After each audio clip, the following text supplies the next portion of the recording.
Hey guys, welcome to Collecting Profit. My name is Anthony, and with me, as always, I got my guy Michael over at Huddle Card Collection.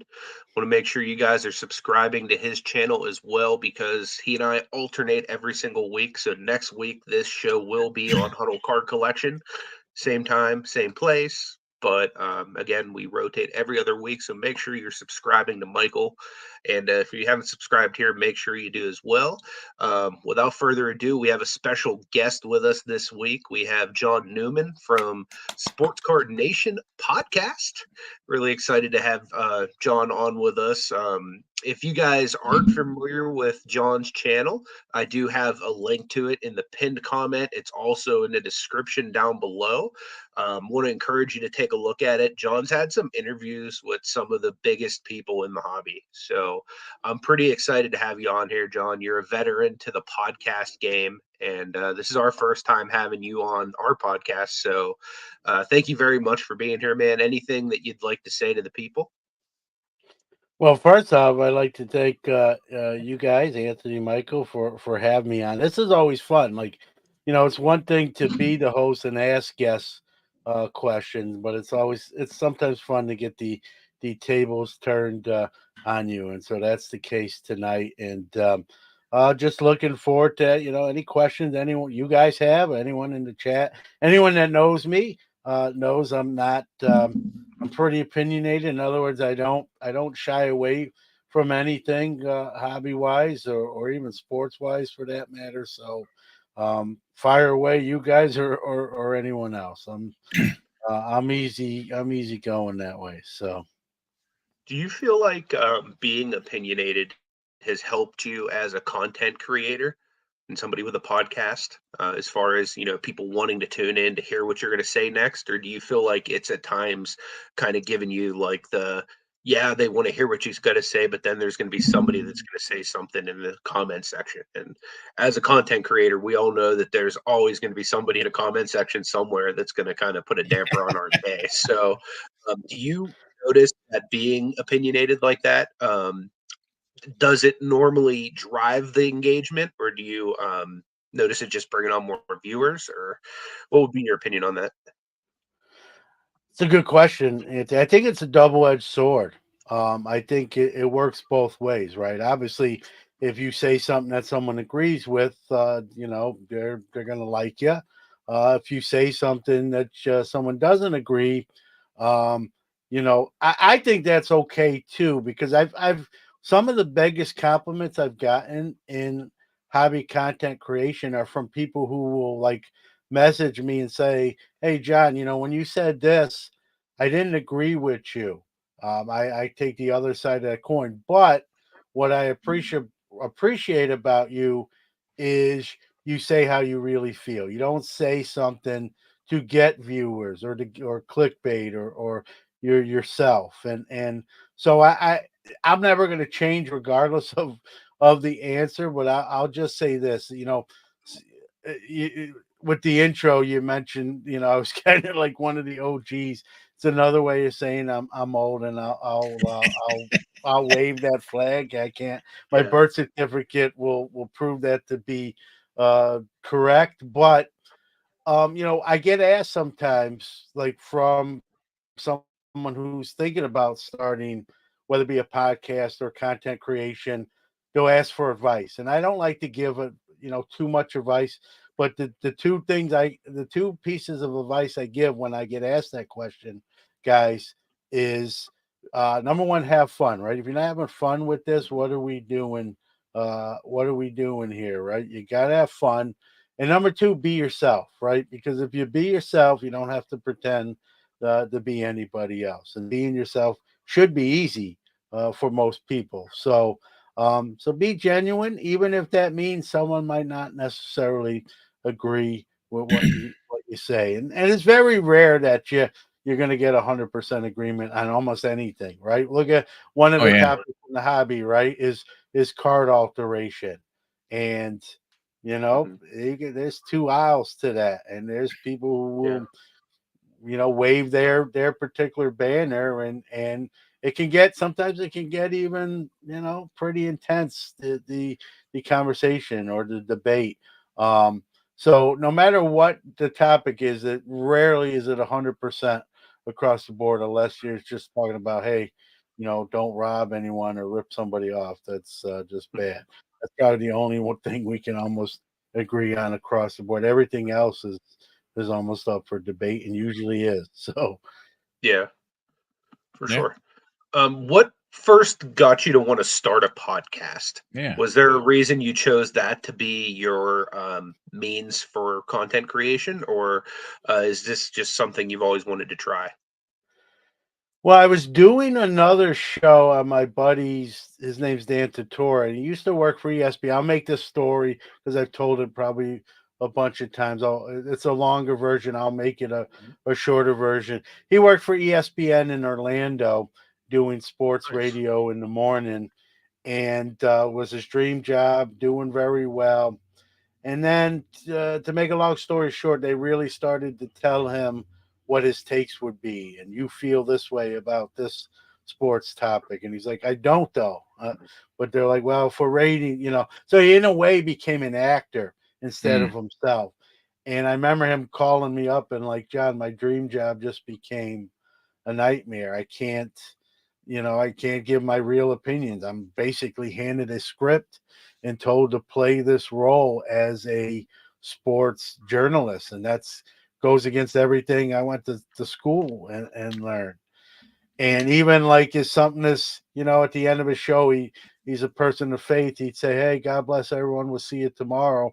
They told him to stop doing that as well. And it just he, like he said, he went from driving to work loving his job to driving to work and dreading turning on the mic. Mhm. And he came back to Syracuse, which is where I am, and where he's from, and just started his own broadcasting company, built a studio in his basement. And I, at the time, I had Fridays off, and we both were in the hobby. Him not as much as comparatively to me, but he collected. And it was supposed to be a one like Friday thing. Hey, come over, bring some cards, John, of what's going on like in sports at the current time, and we'll kind of connect the hobby and real time sports. And I did it. It was like an hour and a half, and it was in them. Like I said, it's a morning show, and so about 1 o'clock, my phone rings. It was Dan, and he's like, "Hey, do you have every Friday off?" And I'm like, "Right now, I do, but that could change. That could change." But for them, he goes, "Man, everyone, I got a lot of feedback. People think are assuming this is like an every Friday segment, and they want it, they love it." And the rest is history.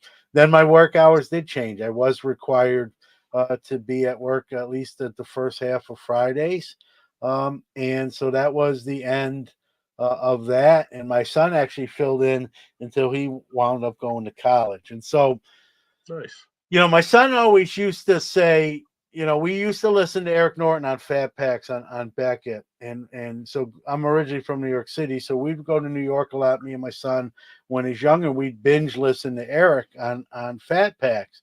And my son said, "Man, you have a lot of hobby history, Dad. You could do this." And I'm like, "I could, but Eric does such a great job. Like, I'm not. So I kind of just put it on the back burner. But when that whole thing would like doing that Friday morning segment, I did about 15 weeks of it. When it ended, when my work schedule changed, it kind of proved, that I could do it. And that's really where Sports Card Nation. I always give Dan a credit. He's kind of like Dan and Eric Norton kind of combined is where kind of Sports Card Nation started. I always joke I'm more known for the audio side of things and downloads that way. The old "I have a face for radio" line that I like to use, which I think I prove right here with my ugly mug. But and that's it was almost November 18th. Will be 5 years of the podcast. It's crazy even saying that. That's Wow. incredible. We've Yeah. had over 200 people on the show now. And when I say people, right, the tagline of the show is "The Mhm. hobby is the people." I've Yeah. sincerely believe that, hence Love the that tagline. tagline.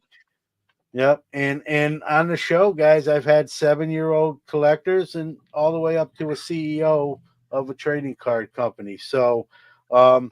It's and I believe we're all, we all put our pants on, or at least I believe one leg at a time. Yeah, I've tried it to do it two legs at a time and wound up falling down but the old cliche, right? We put our pants on, and so regardless of your title or stature, right?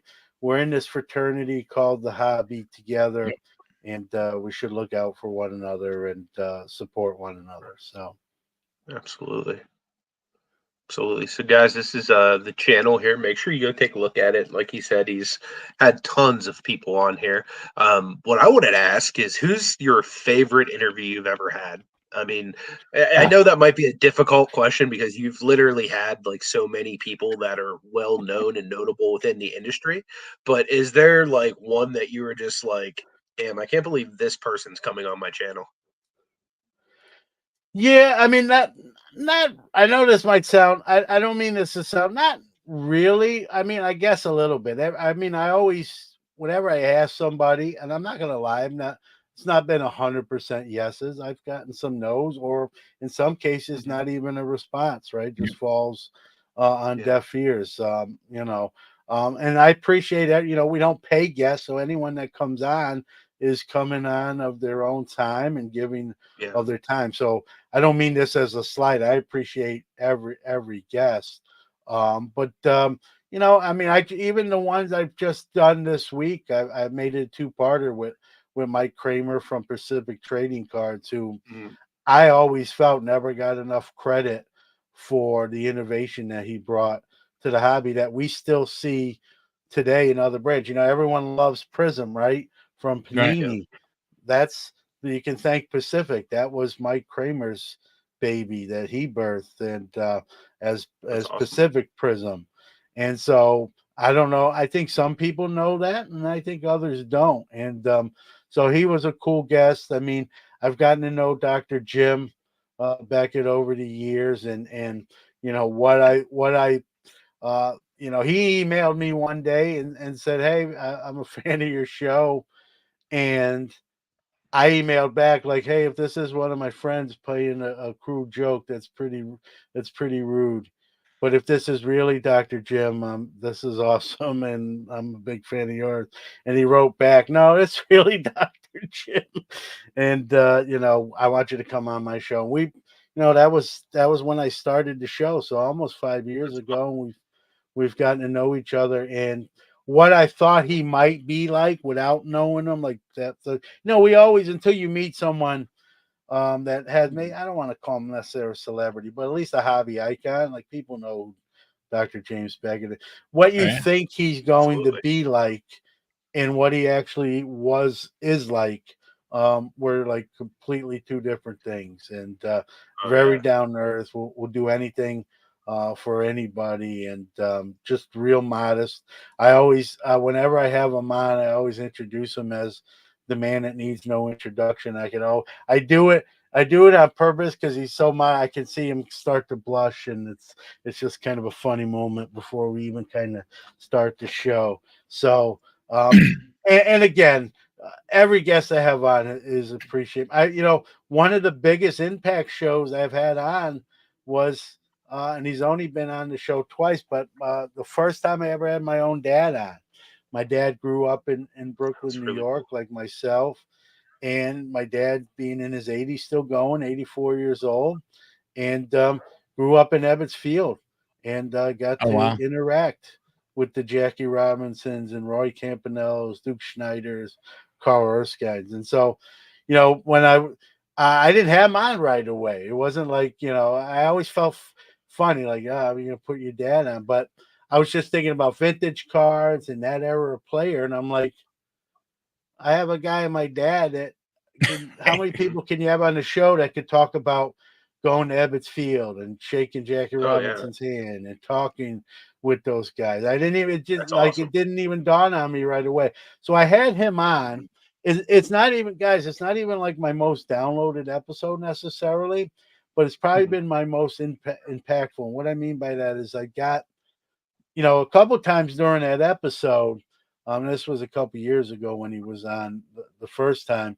He would get choked up talking about different things. And when the Dodgers left Brooklyn and went to the West Coast, and how tough that was for the city. He talked about the day Babe Ruth died. He was 10 years old. And, even though he's a Dodger fan, Babe Ruth was just an icon of sport. Oh And, yeah. he came outside.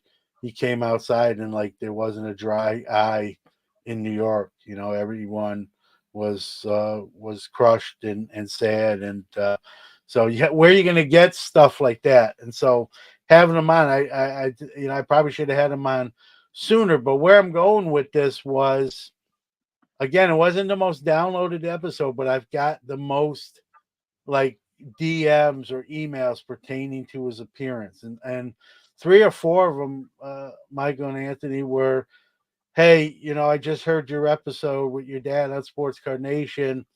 Me and my dad had a falling out, or me and my dad had an argument, and we haven't talked in 3 years, 5 years. One was even 12 years. And after hearing your conversation with your dad and sharing those stories, I'm picking up the phone here in a few minutes. And That's even though awesome. I feel like a couple of them even said, like, even though I feel like I'm right in this situation, I'm going to blink first and I'm going to call my dad and say, this is dumb. Um, and try to rebuild that sort of relationship again. And when I had my dad on, I wasn't thinking that. I just thought we were going to talk, some Brooklyn Dodgers and vintage players, and it became, an impactful episode. And I'd be lying if I said that's what I was going for. It wasn't, but it was a great fringe benefit. And I even showed my wife. So my wife like doesn't know about cards or the hobby, but she's supportive of me as a husband. But I showed her some of those messages I got from that episode with my dad, and like even she was like, "Holy smokes!" That's Awesome. great and that's crazy. So that one sticks out. But any guest I've had on, like, I appreciate, again, they're giving of their time. They don't have to. And, and most guests I've had on never said like, "Hey, you only got 20 minutes or you got 30 minutes." I mean, sometimes depending on commitments, and I get it.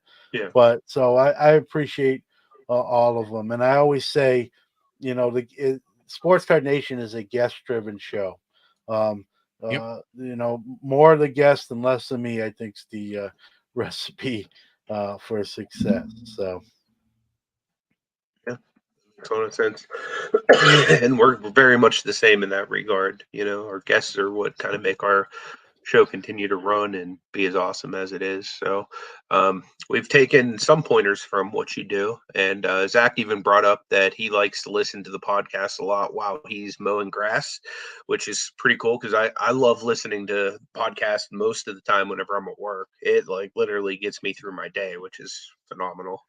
That and like pretty much any kind of hobby content that can basically take my mind off of menial tasks and yeah, basically and take me that's somewhere else. yeah, and that's what the hobby's for, right? To Yeah. to Yep. enjoy and to kind of take us and bring us to what we would hope would be our happy space, and Yeah.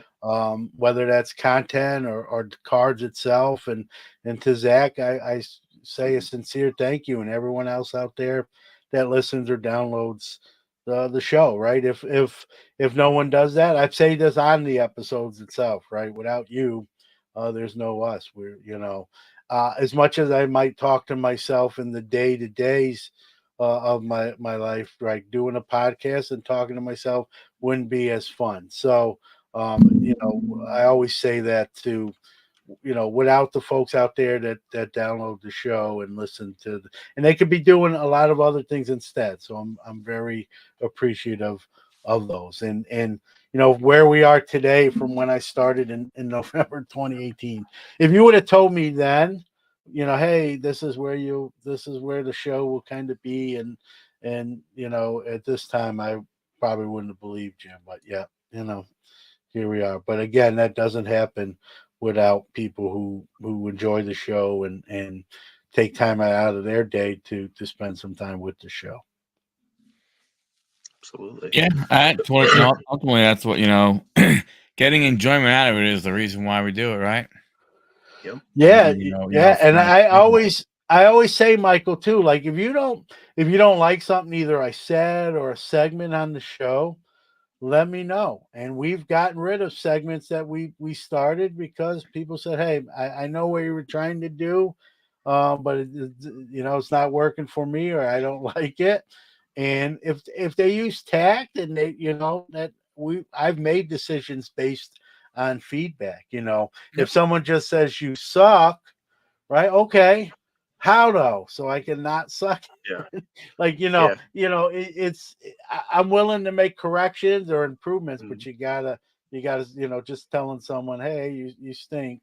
It might be true, but hey, how do we change that, right? And so uh, I Yeah. always ask for feedback, good and bad both. I don't believe in just asking for good, and I mean that's nice to always hear that, but I mean realistically, you want to hear both so you can put out the best content you can, and no one's going to be perfect. It's never no there is no perfect game in content creation, but the better you can do, the better is for everybody involved, listeners, and hosts and Sure. guests, and the whole shebang. So let me ask you. So you talked about your dad, and you talked about when when he was growing up and the things that he did, and the things that that he saw, and with the hobby. So how how are you with how the how the hobby has changed from where it was more hobby than anything else to where now you have another segment, and again, good, bad, or indifferent, doesn't make a difference, but when you had all of a sudden, when we had the episode in 2020, and all of a sudden things change and stuff like that, how do you feel about how the direction it went, and will it come back to the I don't want to say the simpler times, but you know what I mean, to where it was Yeah. a little simpler, or I, like I said, how do you feel about what it is now, where it's a hobby, but there's still a lot of investing going on in this hobby. Oh It's yeah. not flipping side, right? There's always been flipping. Guys have always sold cards, and stuff, and and then like return that money, to the hobby and so on and so forth.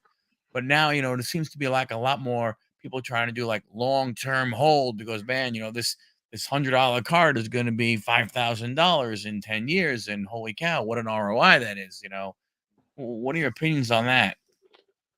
One of my mantras, if you will, if you want to go that, I say hobby your way, right? My philosophy is this: as long as you're doing everything legally and above board, and you're not hurting anybody, right? To each their own. I may not do that myself, let's say, but that doesn't mean I'm a good guy and they're a bad guy. We could both be good people. I don't even want to say guys, right? We're seeing a lot more women in hobby, Mhm. which is awesome as well. So I think any way you want a hobby, as long as you're doing it legal and above board, I won't complain too much. I may say, hey, that's not my style. That's not my modus operandi, if you will. But it doesn't make me bad and you good, or vice versa. It doesn't make me good or you bad.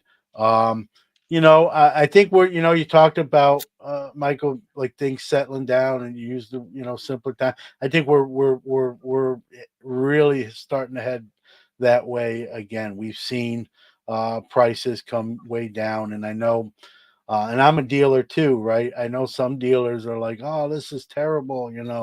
This card was $1,000 last year, and now it's 200. Well, that happens in any industry. That's not Right. exclusive to sports cards. That's in any kind of retail type industry. And I know some people don't even like the term industry with the hobby, but that's what it is. When you Oh, see sure.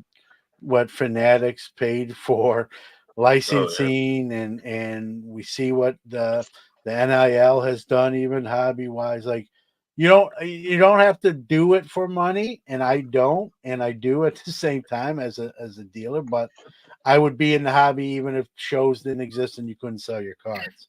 Um, but uh it is a business as well. You don't have to do it for that reason. You don't have to discuss it if you're a creator if you don't want to, but to say it's not is not, being genuine about it.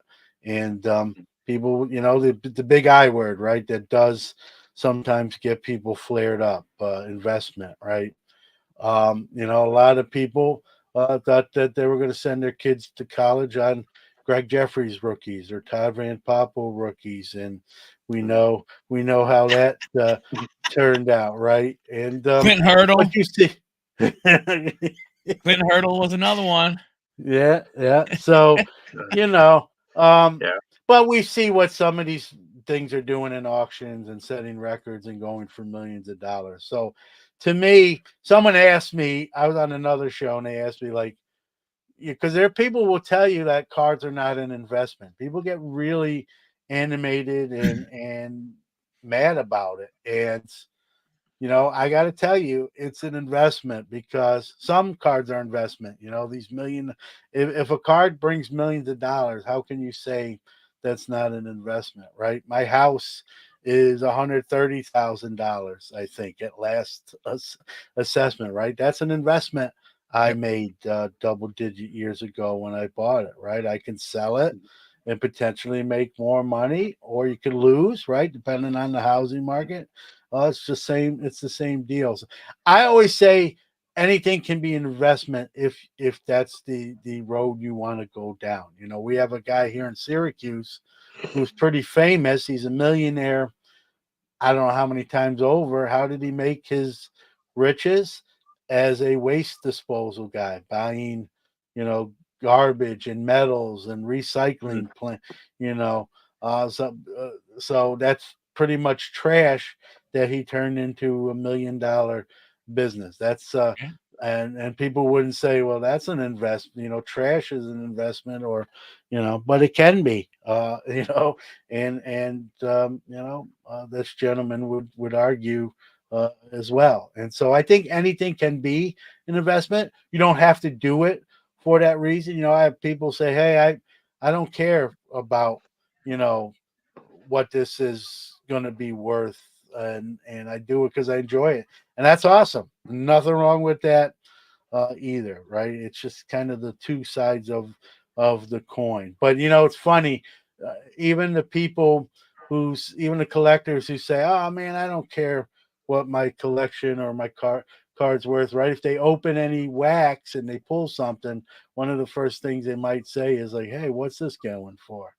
Right? Yep. So so it is what it is. I don't think you have to apologize for that. It's just you collect as someone in the hobby, you collect in whatever fashion you want to. And again, as long as you're doing it, the right way, so to speak, air quotes, and not hurting anybody in the process. So No, you're right. I mean, you make it what you want to make of it. It's like, people go back and forth, with Panini and with baseball, right? Oh, I wouldn't buy that because they don't have licensing, so on and so forth. Before they lost all the other stuff, when they could at least have, today's players. And now, I mean, but even still, now, they have the veterans, they have the minor league guys, stuff like that. And I think the truth is, what, at the end of the day, it's your collection. It should be what you want it to be, not what anybody else wants it to be. Mm-hmm. If yeah, you if you say, "Hey, I don't want to collect X," don't. There's nothing wrong with that. If you say, "I don't like Panini, I'm never going to collect them. I'm only going to do Topps and Bowman and so on and so forth." Let's say for baseball, great. Go right ahead. But if somebody shows up and they have, a mosaic of, Julio Rodriguez or something like that, don't be like, "Oh, that's a trash card." Why? They like it. Who cares? Mm-hmm. Say, yeah. "Hey, nice Well, card. Good for you."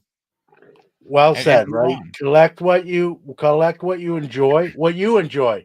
Now, you're not collecting for anyone else. They're not buying you that, right? If they want to buy you a bunch of stuff, then you can have them, give you a little input about what you should have in your collection, right? I always say you're the CEO of your hobby, right? Yep. You decide what's in your budget, what you're going to pull the trigger on and purchase or acquire or trade for, and you can always change your mind, right? You can be collecting, one player, and at some point maybe say, you know what, it doesn't move my meter anymore, this collection. You can pivot and do something else. Again, you're the CEO of your hobby, so you can go in a direction. You don't have a board of directors to answer to, unless you count your wife, and you might want to do that so you're not in the doghouse. But other than that, right, and even All then, right. right, my wife doesn't have any, and she likes it that way. But Yep. but I also have a separate business account, so it's easy for me to say. If you have a joint Yeah. account only and you're running purchases through there, you probably don't want to, PO the wife and get her mad at your husband. Um, but again, you're the CEO of your hobby, so you can decide which direction you want to go. You can change sports you collect. You can, hey, I collect graded cards. Now I don't want to. I want to buy raw card. Whatever that direction is. There's a million ways to hobby. And I always tell people, sometimes I'll get messages, guys, from somebody, they'll email me like, John, love your show type of thing, but the hobby's kind of frustrating me. I'm thinking about getting out, you know, what do you have to say? And I always say, well, listen, if you're emailing me for me to respond and telling you to get out of the hobby, you're not going to get that response from me. I always sort of respond to those with like, all right, this is, you're a little bit down on where you're at, or maybe where the hobby's at. Even take a break. You don't have to leave the hobby. You can kind of hit pause. It's like a song playing on your phone, right? You can just hit the two lines, right? Hit pause, and maybe that break is all you need. It's just to kind of refresh, recharge, and then hit play again. If that doesn't work, maybe just even collect in a different sort of way. Hmm. So but if you've tried, the only way I would tell someone like to leave the hobby is like, if you've exhausted in your mind, if you've exhausted every way to like try to stay in the hobby and have fun and enjoy, you in your mind, if you've tried every possible angle and you're still at that place, I don't want someone to be unhappy or miserable. Then at some point, you may decide, it's not for you. But that would, to me, that's a last resort.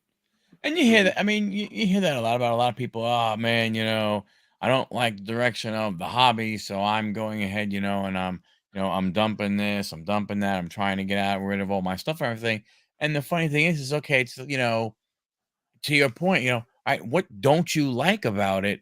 And if you don't like that, all whatever it may be, the influences on YouTube, on here, there, and everything, and driving the prices, and I can't go to a store and buy a box of cards anymore. I mean, you're not wrong, but I mean, why if it was something that you like, I don't understand my own personal opinion, how, if you love doing something like this, and then all of a sudden, if it's strictly outside noise coming at you that is making you not like it, I think maybe if you turn off that noise and get back to the reasons why you were involved, Hmm. you'll see things will go ahead and and slowly turn around for you there. But again, it goes down to, man, like what you said, your collection is your collection. You collect who you want to collect. I think the Yep. problem you have is there are so many people that I don't, embarrassed is the wrong word, but you know what I mean, of saying, "Oh, well, my collection is of this player, and it's that player is not a superstar or a high value card." And I think a lot of people sometimes maybe shy away from saying, who they collect, because they don't want to be looked. Oh, you collect that guy? Why do you collect, Yeah. that guy? And I think that's something that happens along the ways with people, from that To standpoint. piggyback off what you said too, Michael, what I would say to that, if you don't like influencers, right? And I get that. I get it 100%, right? Unfollow them, right? Don't look at their content. Yeah. There's turn that. You don't like that show? Don't watch that show, right? You don't Mm, like that podcast, mine included. Like, stop downloading. Like, I hope that doesn't happen, but you have that choice. You have that right. Um, I think you should be proud of whoever you collect. And if you're a little bit sensitive or then you don't have to even post who you collect. You can still collect it and do it on your own terms. And if you want to post it on social media or publicly, that'll be up to you. I don't think anyone should be ashamed of their collection at all. But if you feel a little sensitive about it or think someone's gonna take a pot shot from the cheap seats, then you can still do it and just you don't have to advertise necessarily what you're doing. And the big thing, I'm sure you guys hear it too, is like and I'm, being a Brooklyn, New York kid myself, I grew up on Tops. And when that news came down with the Fanatics deal a few years back, it was a shock to my system. I talked Yep. about it. I talked about it on the show, right? But someone said, "Man, I don't like what Fanatics doing. They're cutthroat. I don't like their style." I get it. But here's the beauty of that, guys, and anyone else out there listening. You don't have to buy Fanatics products and you can still mhm, remain in the hobby, right? I've heard people say, I've said it, right? I've heard people say, "Hey, what I collect's already been produced. I'm a vintage collector. Like, it's already been made, and I'm just adding to my collection, buying vintage cards." So if you have a thing against Fanatics, and I get it, that's everyone's entitled to your opinion. I'm not a huge mhm, Fanatics fan, truth be told. I've been on my show with why. I'm not going to go off on a tangent here, but like, hey, I can just buy vintage cards. I don't have to mhm. feed the Fanatics machine if I don't want to. And so Very just good. because you don't like Fanatics and the bullying tactics and some of the you don't have to get out of the hobby. You could just buy what's already been produced that you Yep. still Yeah. enjoy. And so whenever I hear like, "Oh, I hate Fanatics, I'm leaving," um, you know, I always cringe because I'm like, you don't have to. You can hobby and if you don't like Fanatics, still stay in it without giving into them, if you will. And but sometimes people just like to be angry too, and I get that. It is what it is. But you can hobby if you're against something, you can still hobby in a different way, and you don't have to necessarily leave, Mhm. and that sort of thing. But again, being a CEO of your own hobby, right? You can also close up shop as well. I hope you don't. I don't want to see you leave, but ultimately that's each collector's decision at the end of the day. So you're basically a baseball guy. No, I'm all for sports. Heavy baseball, football. Those are probably the big two, and basketball. I'm more of an old school basketball guy, kind of back when they actually played defense. I'm not a big new school basketball guy where it's a 3-point contest and you play defense the last 2 minutes of the half in the game. Um, but I get it. So I'm more old school with basketball. Hockey's probably my fourth on my list, but Yep. baseball and football are Mhm. on the top. Yeah. I love the concept that you're talking about too of hobbying your way too, like what works for you. Because one thing I've noticed as a collector, because I've collected like for a long time, you know what I mean? Like there's been seasons where I've like taken a year off or X, Y, and Z throughout the time. And then there's been seasons where I didn't necessarily take time off, but I've like shifted.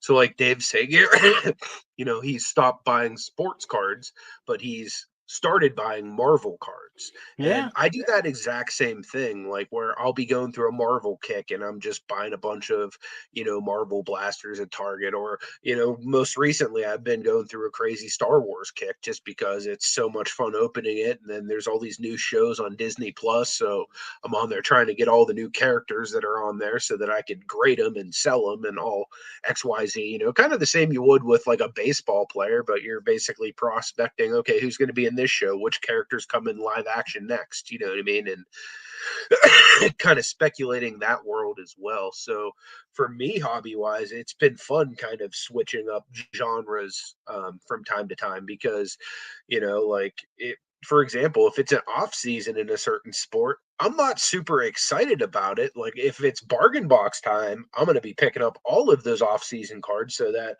by the time I actually get them listed to my store, it'll be time for them to actually be hot again. But in those times where it's not as sexy to be ripping product of off season, sports, you can then switch over to a Star Wars or like a WWE or something that doesn't have an off season and still be able to kind of ride the hype train, which is really nice.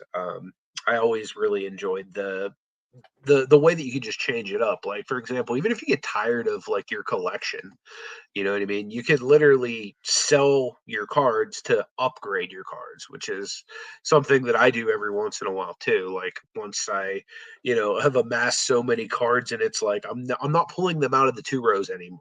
Once it gets to the point where they're no longer coming out of two rows on a regular basis, it's like I could probably upgrade those into a bigger card. Yeah. Because I'm that big of a degen where I'm that guy who has a two row next to his bed, and every night he'll like start looking through his favorite cards.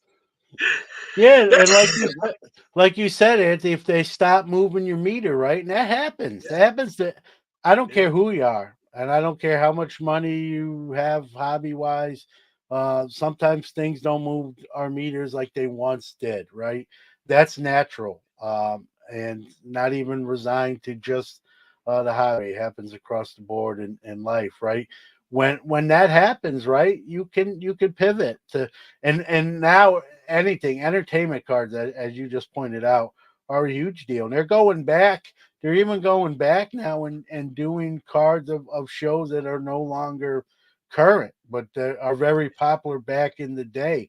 So you can kind of relive your childhood again through trading cards, and I think that's great. And sometimes just hitting, maybe like you said, hitting pause on your sports collection and then going into non-sports or even some of the other, I hate to use the term fringe sports, but not the four major sports, right? Like you mentioned, wrestling or UFC or whatever, soccer, although in Europe the soccer is number one and they would laugh at us for not thinking so. So whatever direction, whatever moves your meter at the time, you don't even have to necessarily sell or get rid of your card. You can just hit pause, not add to that part of your collection, and start a new one. And then if that meter never gets moved again, like you said, you can always get rid of that particular part of your collection and decide where, when you get rid of it and you've sold it, hey, where do I want to put the money I've made from that to rebuild what I'm doing now? And that's obviously an individual choice, but that's a great thing to have, right? Yeah. Is choice. And it's one of the reasons I'm not a big fan of monopolies when it comes to card manufacturers producing cards. I always kind of like that choice. And growing up in the 80s, hey, what's this year's Fleer gonna look like? What's this year's Tops gonna look like? Donruss, Score, Upper Deck when we got into the later 80s. And that's my fear, when we talk about what the current landscape is. You're not really going to have a lot of choices. It's going to be like, here you go, this is what you get. And it's like dinner, right? When you're a kid and your parents kind of gave you, hey, we could have pizza, we could have here, and then you got like some say in it, right? And then it became like, hey, it's meatloaf tomorrow, and that's it. And you got no choice, right?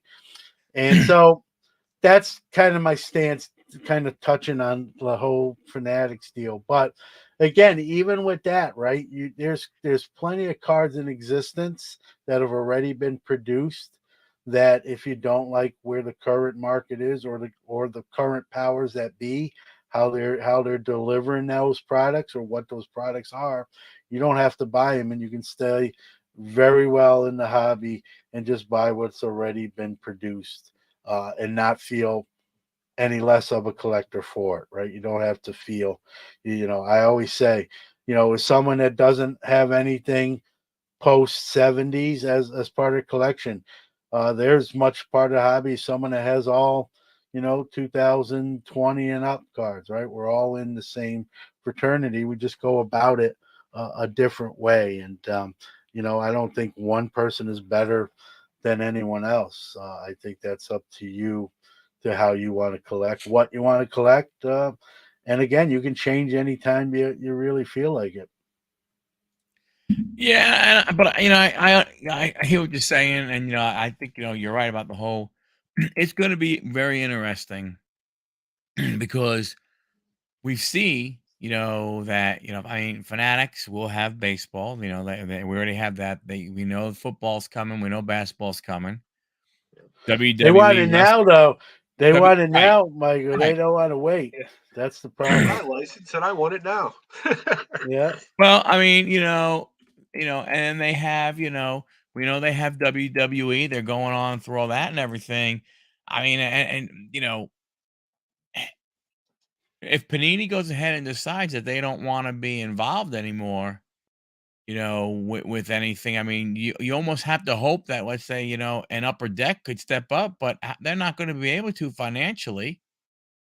Fanatics has too much, right? So if UFC, if F1, if NASCAR, all of a sudden, where are they going to go for their deals and stuff, right?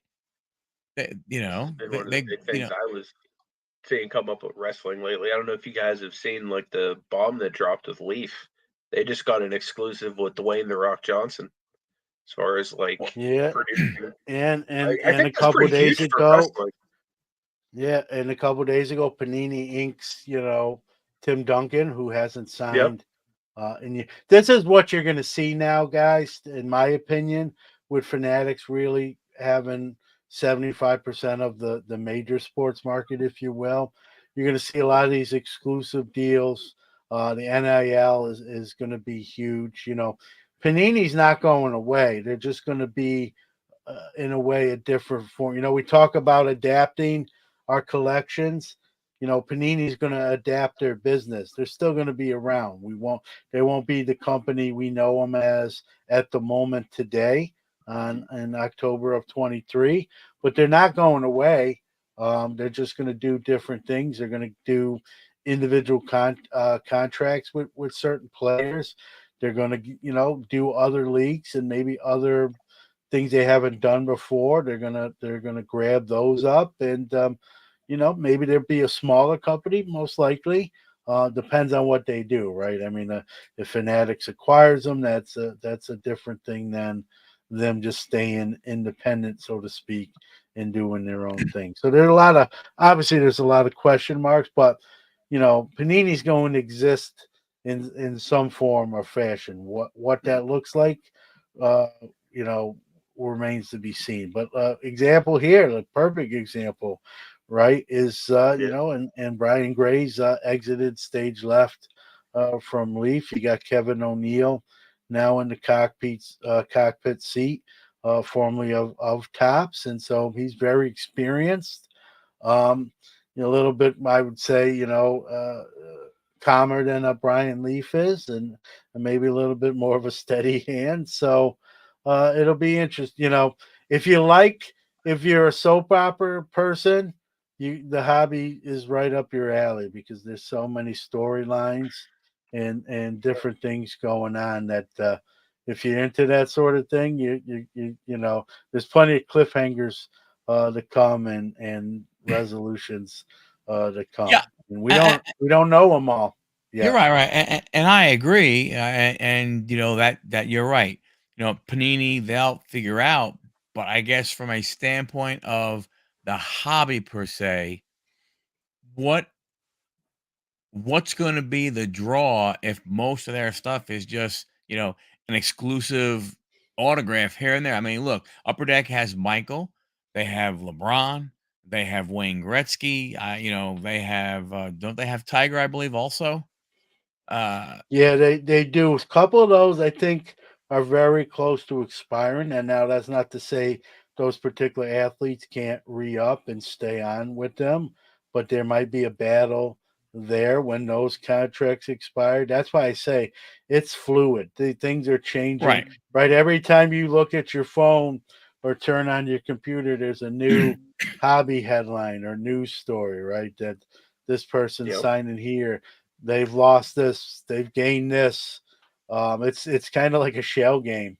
Well, Things it's are get moving around, yeah. you know. But it's getting to the point where it's almost like you're sitting at the poker table, and yes, there's a whole bunch of players, but there's only one guy with a big stack of chips, Yeah, right? that's not good.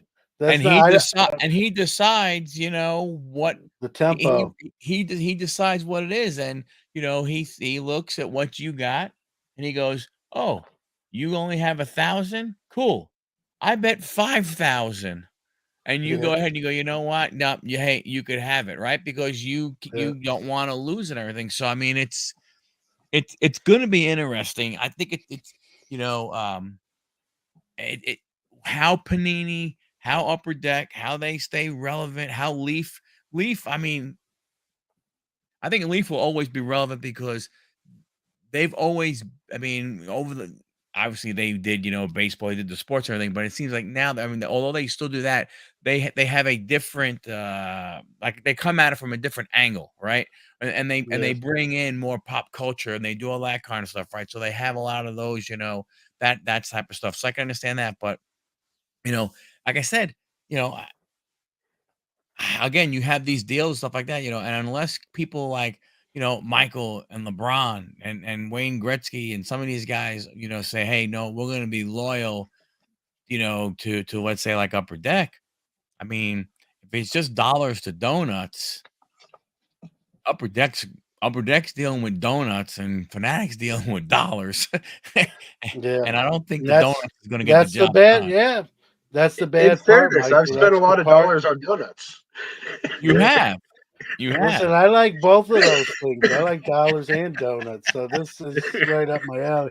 But no, that's a great point, and that's that's a for some, including probably myself, that's an issue, right? And they can be the big bully at that poker table, in the analogy that you set up there, and generally, I'm not going to say 100% of the time. Generally, who takes it on the chin at the end of the day, right? The consumers, because we, in a sense, the only power we have as consumers, right, is with our wallets and purses, right? Hey, we're not giving company A this money. We're not buying this product. We're staying away, right?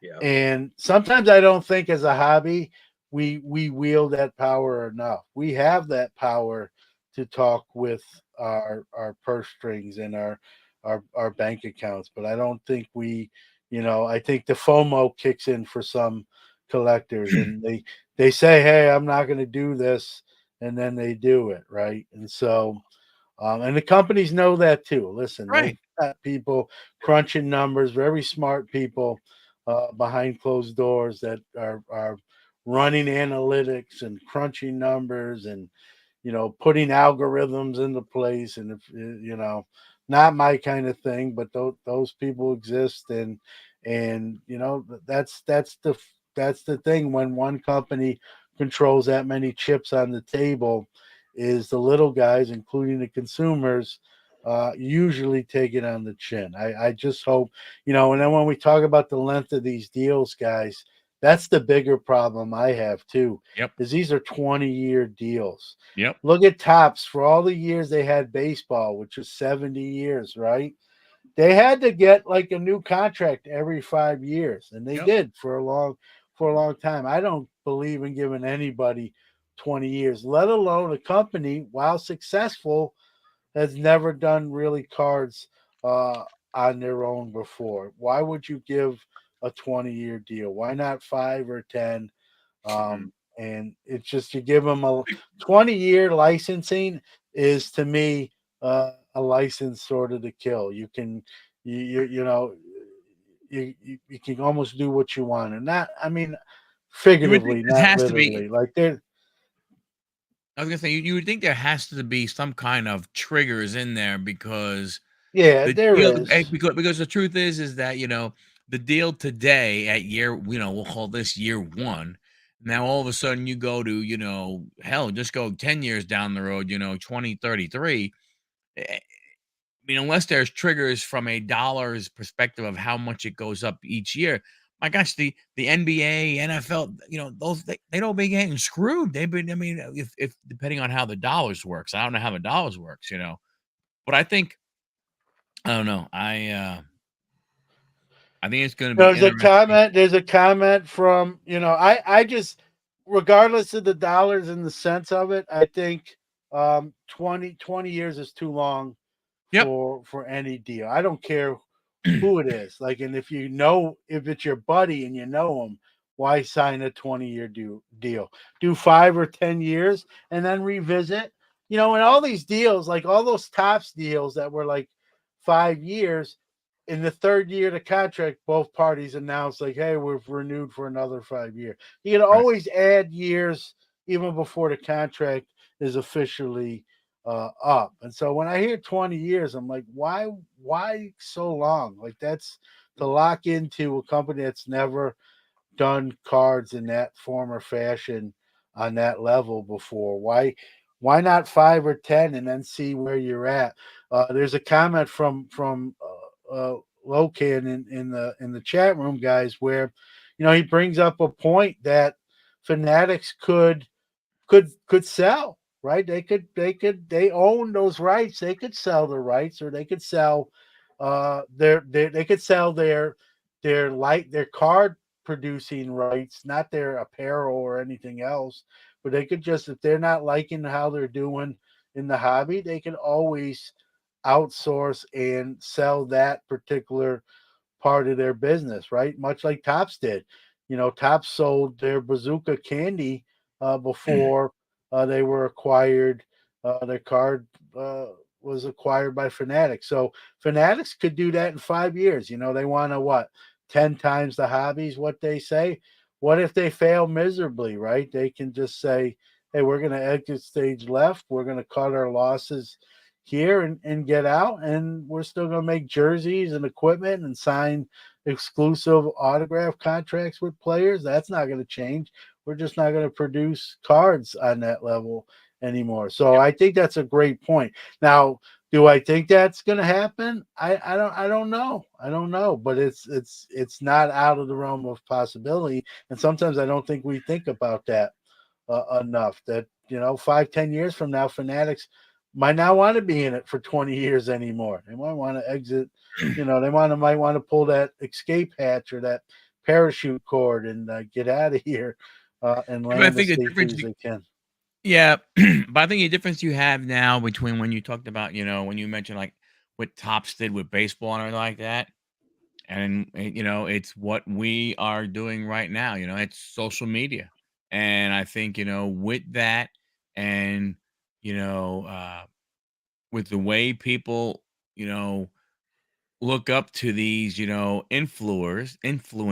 I mean, I think it's tough. It's going to be hard to go ahead and get away. I mean, for crying out loud, nothing against Bob Ross, but that box on going on Tops.com for friggin' $200 a box. Mhm.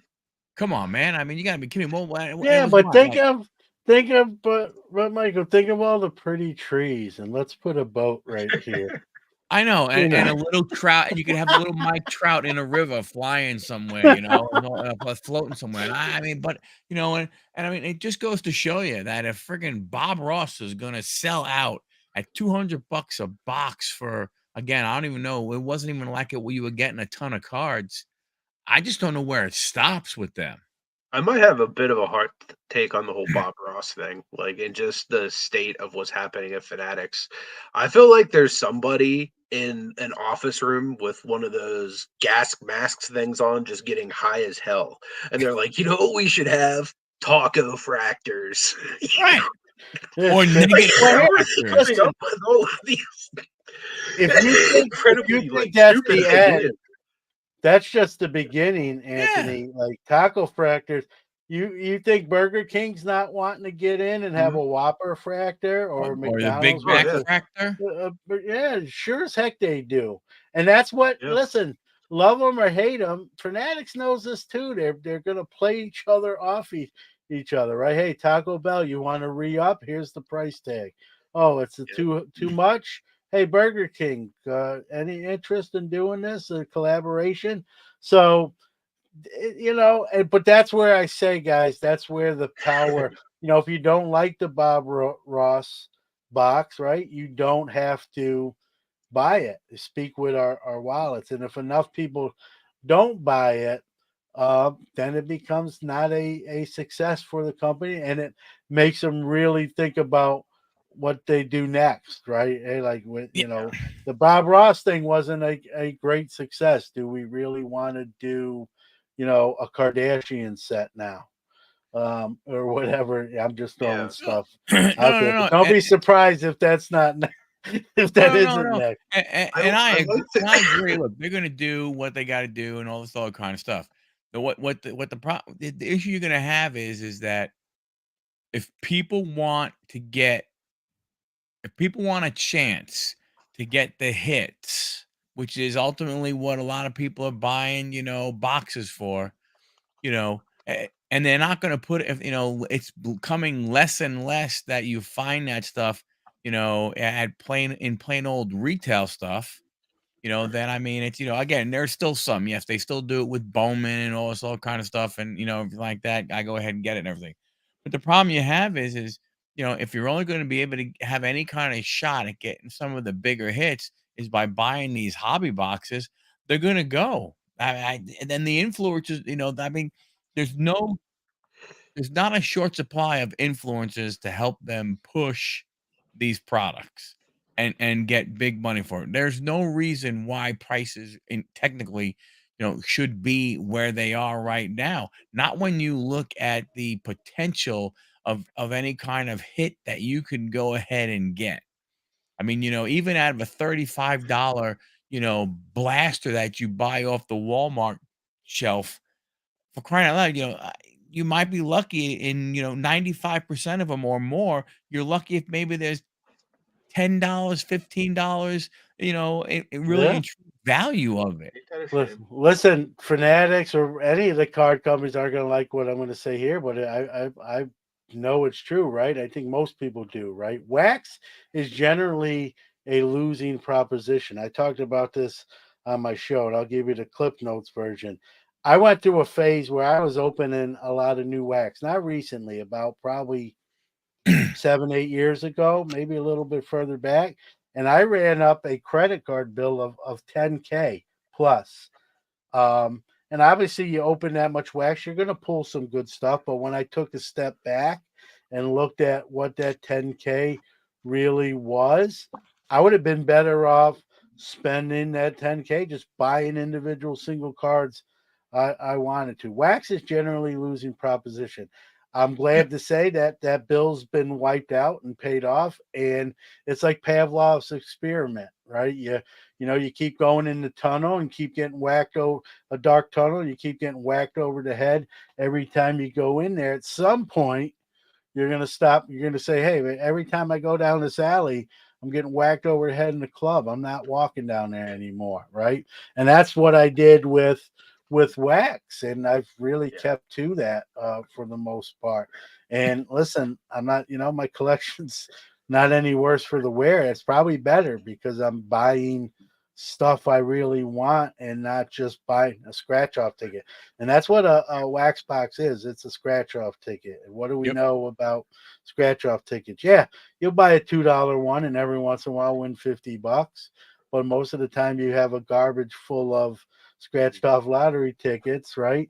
That weren't winners. And so, to each their own. I'm not, if you listen, I won't argue that opening a box of cards or packs of cards is not one of the best or funnest things you can do in the hobby. I'm not going to sit here and be disingenuous, but as someone who did that, it was fun, right? When you're doing it, and then when the dust settles, and you look at what's the stack of cards in front of you, and then your bank account that's a lot less, you're like, was it really worth it in the end? And that's for each individual.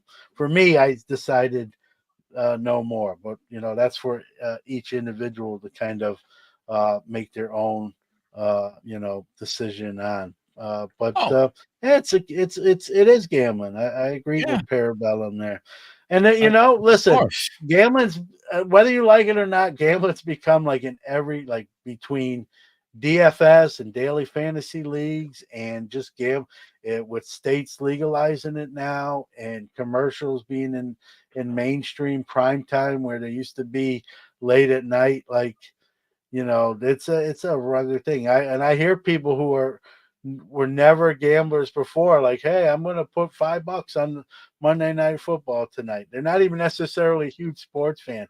They almost just want to have like a rooting interest. I've heard people say, I don't like either team, but I'm going to watch the game, so now I have something to root for where I didn't have any dog in the fight before. And that is whether you like it or not. That's where we're at, and cards are like that too. If that's the avenue you go down, but I always tell people you're better off buying the cards you want. I saw someone asked, what do I PC? Oh yeah, My Dominic. PC, yeah. Just real quick, I won't take a ton of that. I've really narrowed down my PC. It used to be a lot more than it is now. Now it's really Hall of Fame graded rookies. Is really kind of what I try to collect, and so I set up at shows, but you won't see those in there unless they have duplicates and that sort of thing. Right. So I try, I'll never get every one. I'm a realist, but that's when I go to the national, I try to get 2 or 3 off my list at that show. Nice. So Is there any specific player that is like next on like the hit list to add to that PC? I'm a Jackie Robinson guy. It's almost 2 years now. I added the Leaf rookie, which is actually behind me on over my shoulder here.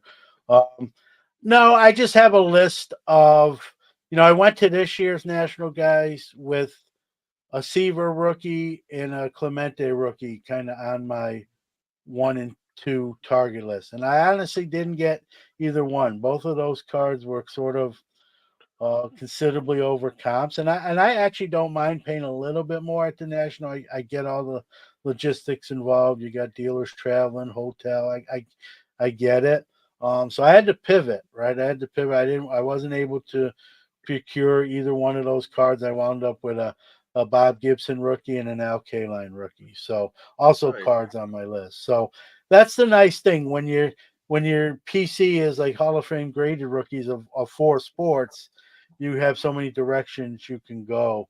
And Yeah. so while I wasn't able to get Seaver Clemente, I got Gibson and Kaline, and next year in Cleveland, I guess I'll put Clemente and Seaver back at the top and see Yeah. if where the market's at and if anything has changed or not. And if it hasn't, guys, then I'll grab a few other ones. Right? There's always something. If you go to the national, I always say if you go to the national and don't have fun, I won't even make it about buying something or selling something.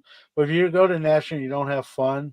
You either weren't there long enough, or you did something wrong, or something bad happened. And I hope that's not the case. But you know. Dom was So my asking. holy grail, yeah, my holy grail is. I mean, I'll show him. I don't like always, to be. So for the longest time, guys, Hey, I'm a Karen, right from there, isn't it? yeah. So I'm a Brooklyn, New York kid. Whoop, did I lose you guys? No, No, no, you're. no, we're here. Oh, I was. okay. You can see it All better. right. I'm like, wow, what happened? I just got bigger. That's not a good thing. Hey, okay, Yeah, gotta I thought go. you were See ya. showing off a card, so I was bringing it up for I'm you. Yeah, I'm a Brooklyn, New York kid, so I was always a Jackie Robinson guy, and not just for the baseball aspect, but the social aspect and what he did even post playing career and what he meant on a lot of society levels. So I have a lot of Jackie cards, but for the longest time, I never owned the Leaf rookie, and I had multiple, say multiple, probably 3 or 4 opportunities to buy it, and I kind of kicked the can down the road stupidly. That was a mistake I made, and um, it cost me more than it would have been the 3 other 4. But I decided, like, at some point, you're either going to get this card or you're not. And so an opportunity arose, and I bid on it, and I wound up getting it for what I considered a fair price at the time. And so this is actually my all time Grail card. So it's a 1.5 SGC.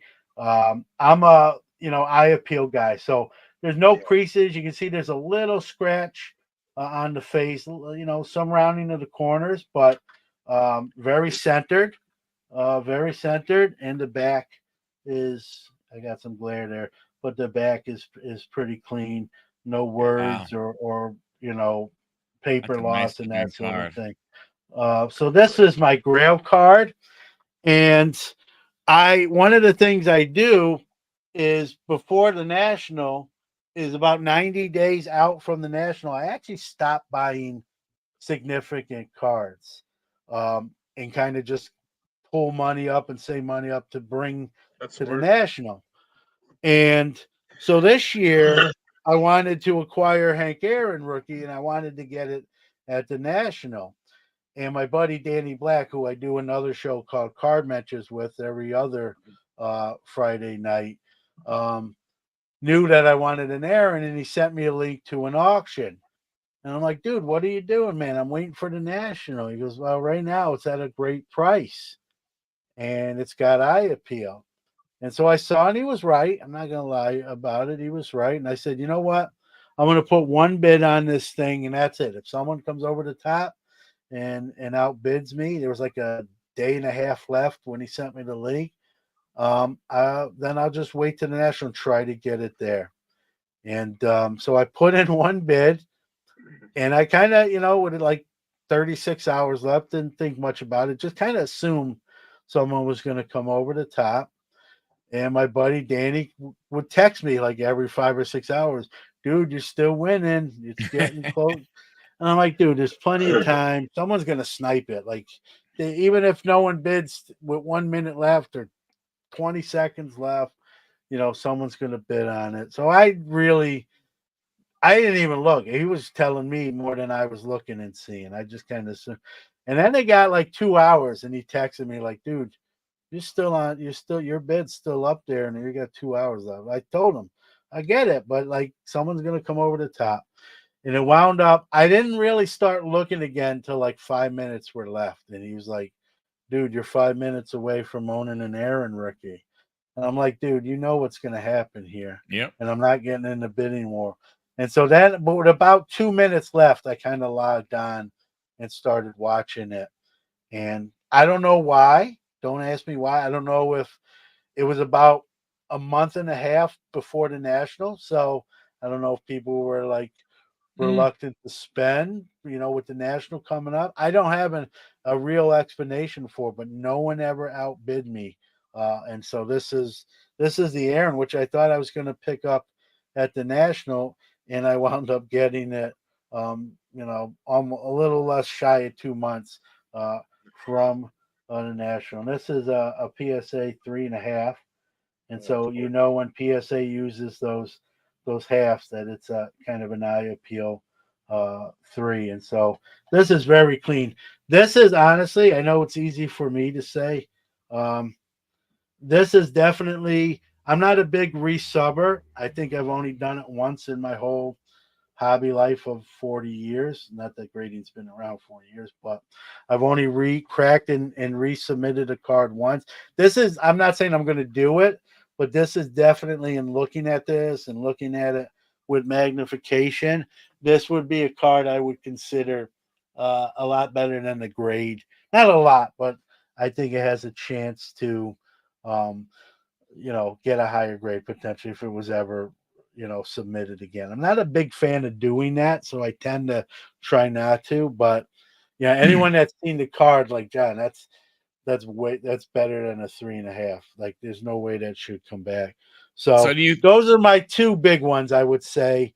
If someone asked me now, like after the Jackie in the air, and like what is the Grail card, and I don't have them. I don't have one particular. I just have 200 cards I'd love to own. I will never own them all, but so you were gonna ask a question. I'm sorry.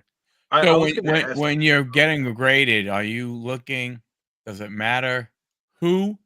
Like, if does it make a 100% the same difference question I whose was going to slab it ask. is? It's awesome. Yeah, I'm a two company guy, as they say. I'm a PSA and SGC guy. Now, I'll be honest with you. I used to be years ago a Beckett BGS guy. Not at this point any longer. And I don't dislike CGC. I think they have actually one of the cleanest slabs, like crystal clear slabs. I own some. I've never subbed to them, but I bought some cards at a couple shows back from a gentleman, and there was about 10 or 11 CGC graded cards in that lot I bought. So I'm not opposed to them. I just have never subbed directly to them. As far as subbing directly to, it's PSA and SGC for me. It used to be Beckett, but not at this point. Yeah. I've had the most luck with those two as well. It seems like SGC is just by far and away the fastest on the market right now for like Fast, super fast. Listen. Full disclosure, I'm a very transparent guy. SGC sponsors my show, but I was using SGC before they were sponsored. That's kind of just how it came about. Was like I was just a big fan of them and had them on a bunch of times. Got to know Peter Steinberg, who's the CEO, and Mhm. eventually we just said like, "Hey, you want to? I love what you guys are doing. I'd love to have you be part of the show." So that's how that relationship formed. So they're 1 and 2, pretty much. I mean, some people will argue that, but if you look at the numbers, Gem Rate puts out their number 1 and 2, and I like them both for different reasons.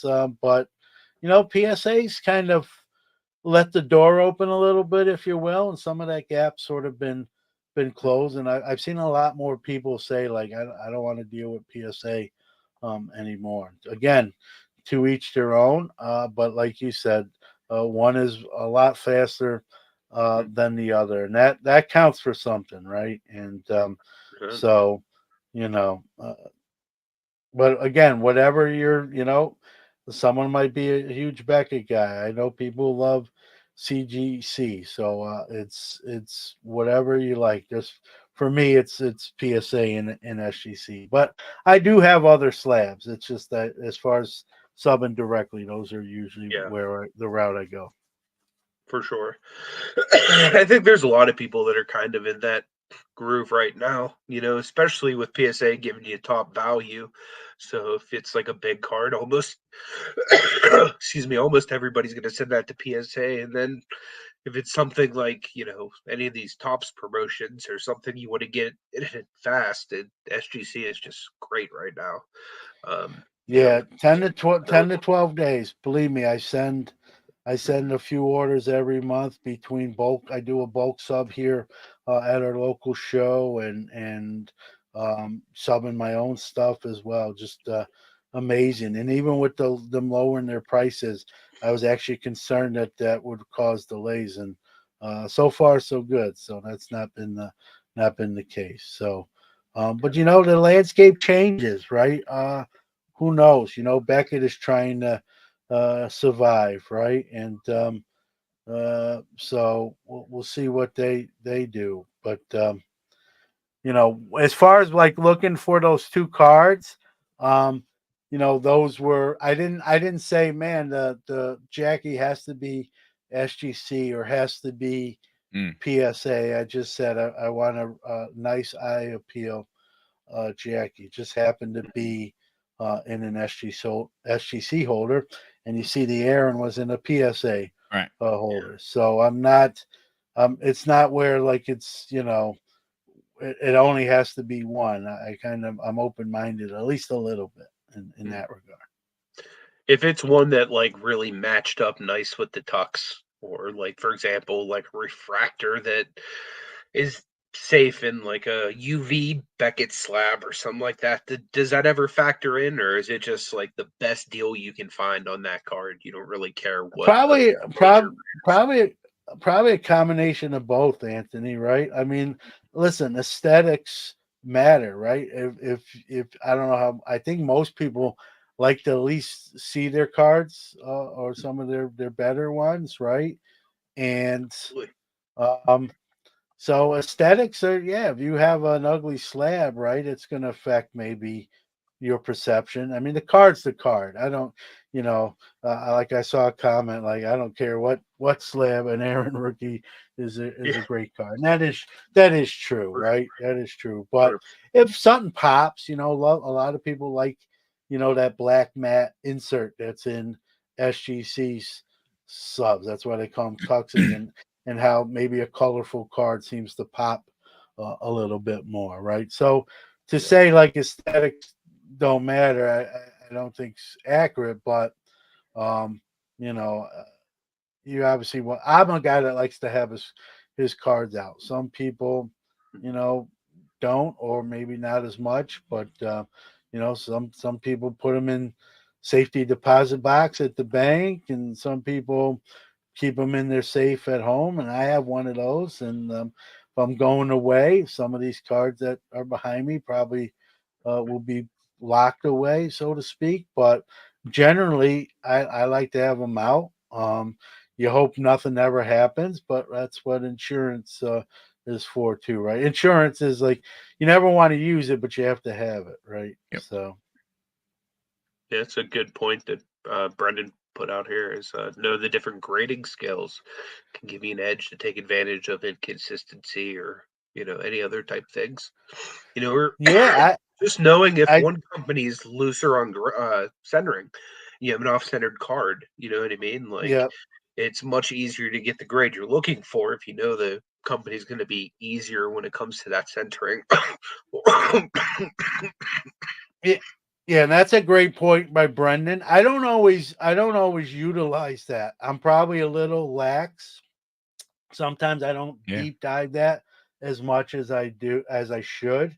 Um, but it is a great point. There is, SGC's become, I think, in my opinion, for the 2 cent sets, right? I think they've become probably one of the tougher graders. Now, some people don't like that, and some people like the easy route. And I kind of say, hey, that's great.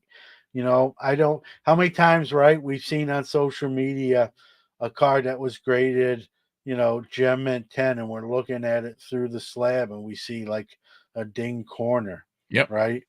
Yeah. All right, so you could say, well, man, I'm glad I sent it to that company. I got a 10. When Right. when you know full Yeah. well, and everyone else that sees the card, like there's no way that's a 10.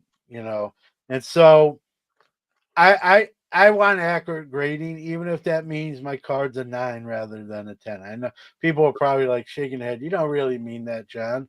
No, I rather have the 10, but I want to. It's sort of like a grade, right? Yeah, like a school Yeah. grade. I want to earn the grade it gets, or I get if it's school. So that's why you look at. That's why you pre-inspect, or at least I do. You pre-inspect your cards before you send them. Like, hey, I don't think this is going to fare very well, so maybe I don't send that one. I send this one because it looks pretty good. And it's one thing I've gotten a lot better with is when I first started grading cards a while ago, I would give my cards passes, right? I've said, oh, that I see that little ding, but they won't get me on that, right? Yeah. And it was a silly thought, but I'm not gonna lie about it. That was Yeah. Oh what no, I of thought, course. and you keep getting eights back, and you realize like there's no free pay just because you want to give yourself a free pass. That's not how the game, that's not how it's played. So I started to wise up and like start to really look. And they're going to use at least 10 times magnification. So you really should do the same. And if you can see it, first thing I do is I don't even use magnification. I just do the eye test. And if Yeah. you can see something wrong, and again, if it's vintage cards or modern cards, that will change. Vintage cards are going to have most likely flaws in it. But Right. if it's a modern card and you can see something with your naked eye, it's probably not a candidate unless it's a super rare, kind of card. It's probably not a candidate for subbing. And then you take that initial stack, you whittle it down by your eye test, and then the rest of the cards that pass that first inspection, then I'll take the magnification to them. And so, I talked about this on the show. If I start with a stack of like 48 cards, by the time I'm done, I probably have 12 to 18 cards that are actually getting sent in for grading. Um, again, depending modern versus vintage and all those Right. variables. But generally, that's my average. I kind of started keeping track. And then the other thing I've started to do is kind of like, I think we all do it, right? When we submit cards, like I think this will get a 9. I think this is, vintage. I think I might get a 5 or a 6, and we kind of write down our predictions, and then we see how close we are when they finally go through the process. And I've noticed the more I've done this now, like I'm sometimes scary accurate to how close I've gotten. When people ask me at the shows, guys, people will like when they're subbing cards through SGC through my SGC table, they'll ask me like, "Hey, what do you think of this?" And I say, "Listen, I'm not the grader. I'll give you my opinion, but it's only my opinion, and I'm not the grader. So ultimately, it's your call." And I'll give my opinion, with that sort of disclaimer, like, don't necessarily take my word for it, but just my experience says this. But again, that grading is subjective, right, guys? We could all Yeah. look at the same card as a panel right here, the three of us. Anthony could say it's a 7. Michael could say it's an 8, and I might look at it and say, "Man, that's nice. It's a 9." Right? Who's right? Right? Maybe none of us. Maybe one of us. Right? It's Yeah. that's the one thing you have to know with grading. It's subjective, and you know. So do you think as we move along, um, will you see more, you know, AI type, grading? Will that become more prevalent, you think?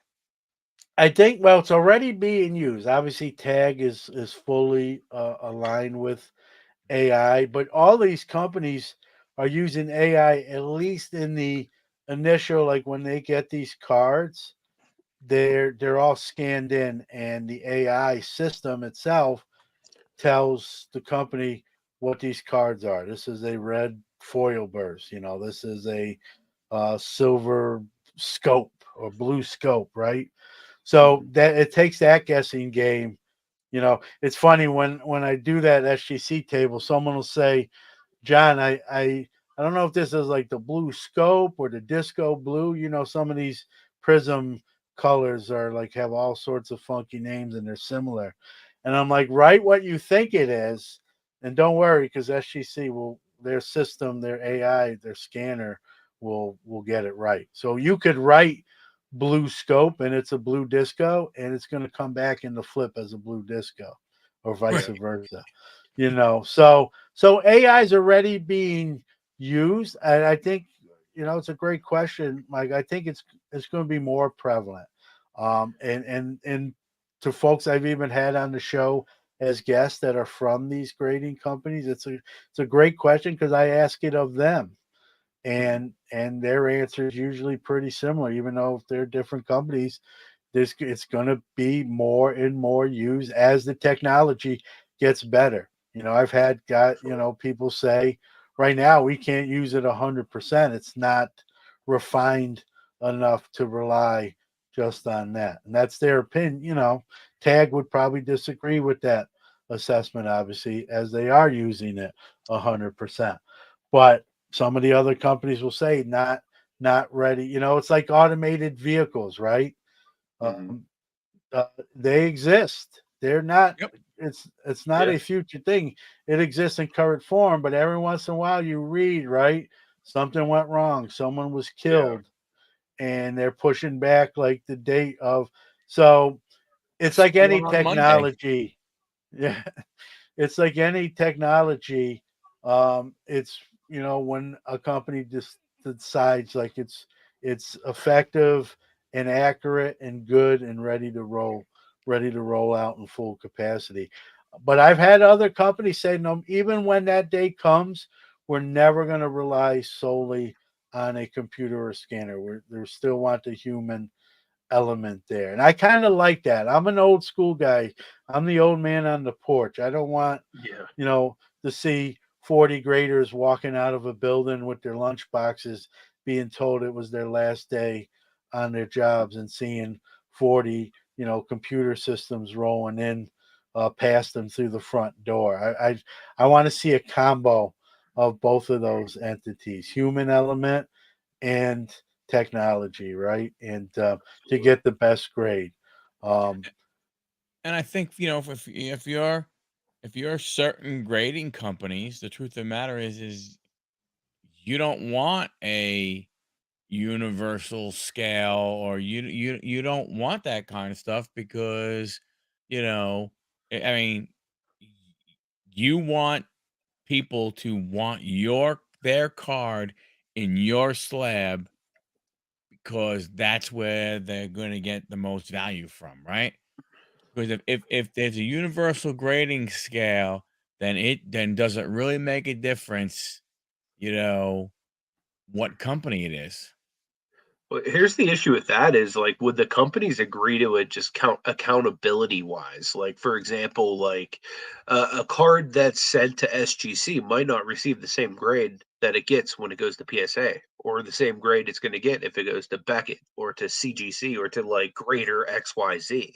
Right. You know what I mean? So, like, I think having the universal grading scale, like Brendan said, would be great as far as, you know, hey, if this is a 10, it's a 10. You know what I mean? Like, that's theoretically what it should be. But with the secondary market and everything basically being like so brand specific as far as making money, you know what I mean? Like, people want to see PSA, they want to see Beckett, they want to see SGC. You know what I mean? Like, even CGC, as popular as they are and as nice of a product that they put out, like I'm a believer in CGC, but man, their slabs are hard to move. If you don't have like liquid cards, and by I mean like cards that people want to buy, it's a lot harder to move in their slabs. Like, I've put out tons of their stuff for like $5 just like to move the stuff at card shows. You know what I mean? And I'm talking just like your basic, hey, this is a rookie from 2021, you know what I mean, in their slab. It's just like average players. But something about having that PSA, it's like it could be a dog turd. Like, I've sold a Mason Rudolph PSA 10. Mason Rudolph sucks. Like, I'm a huge Steeler fan. Like, I've sold that card because it was in a PSA slab. You know what I Right. mean? yeah, But like, no, it's true. that same card I in CGC slab, I'd probably still have it. Yeah, no, and I agree with what you said, Anthony. I think you hit the nail on the head. And I know Brendan. I actually do like the idea of a universal grading scale, but I'm also here to tell you it's wishful thinking. It's never going to happen. You're asking people to play in the same sandbox that don't want to play with each other. So while we would like it, or some of us may actually like it and love to see it, I think he said it was a pipe dream. I think he's right. I think it is. You would never get these companies to agree on, not only agree on, you know, whether they're having half points or not having half points.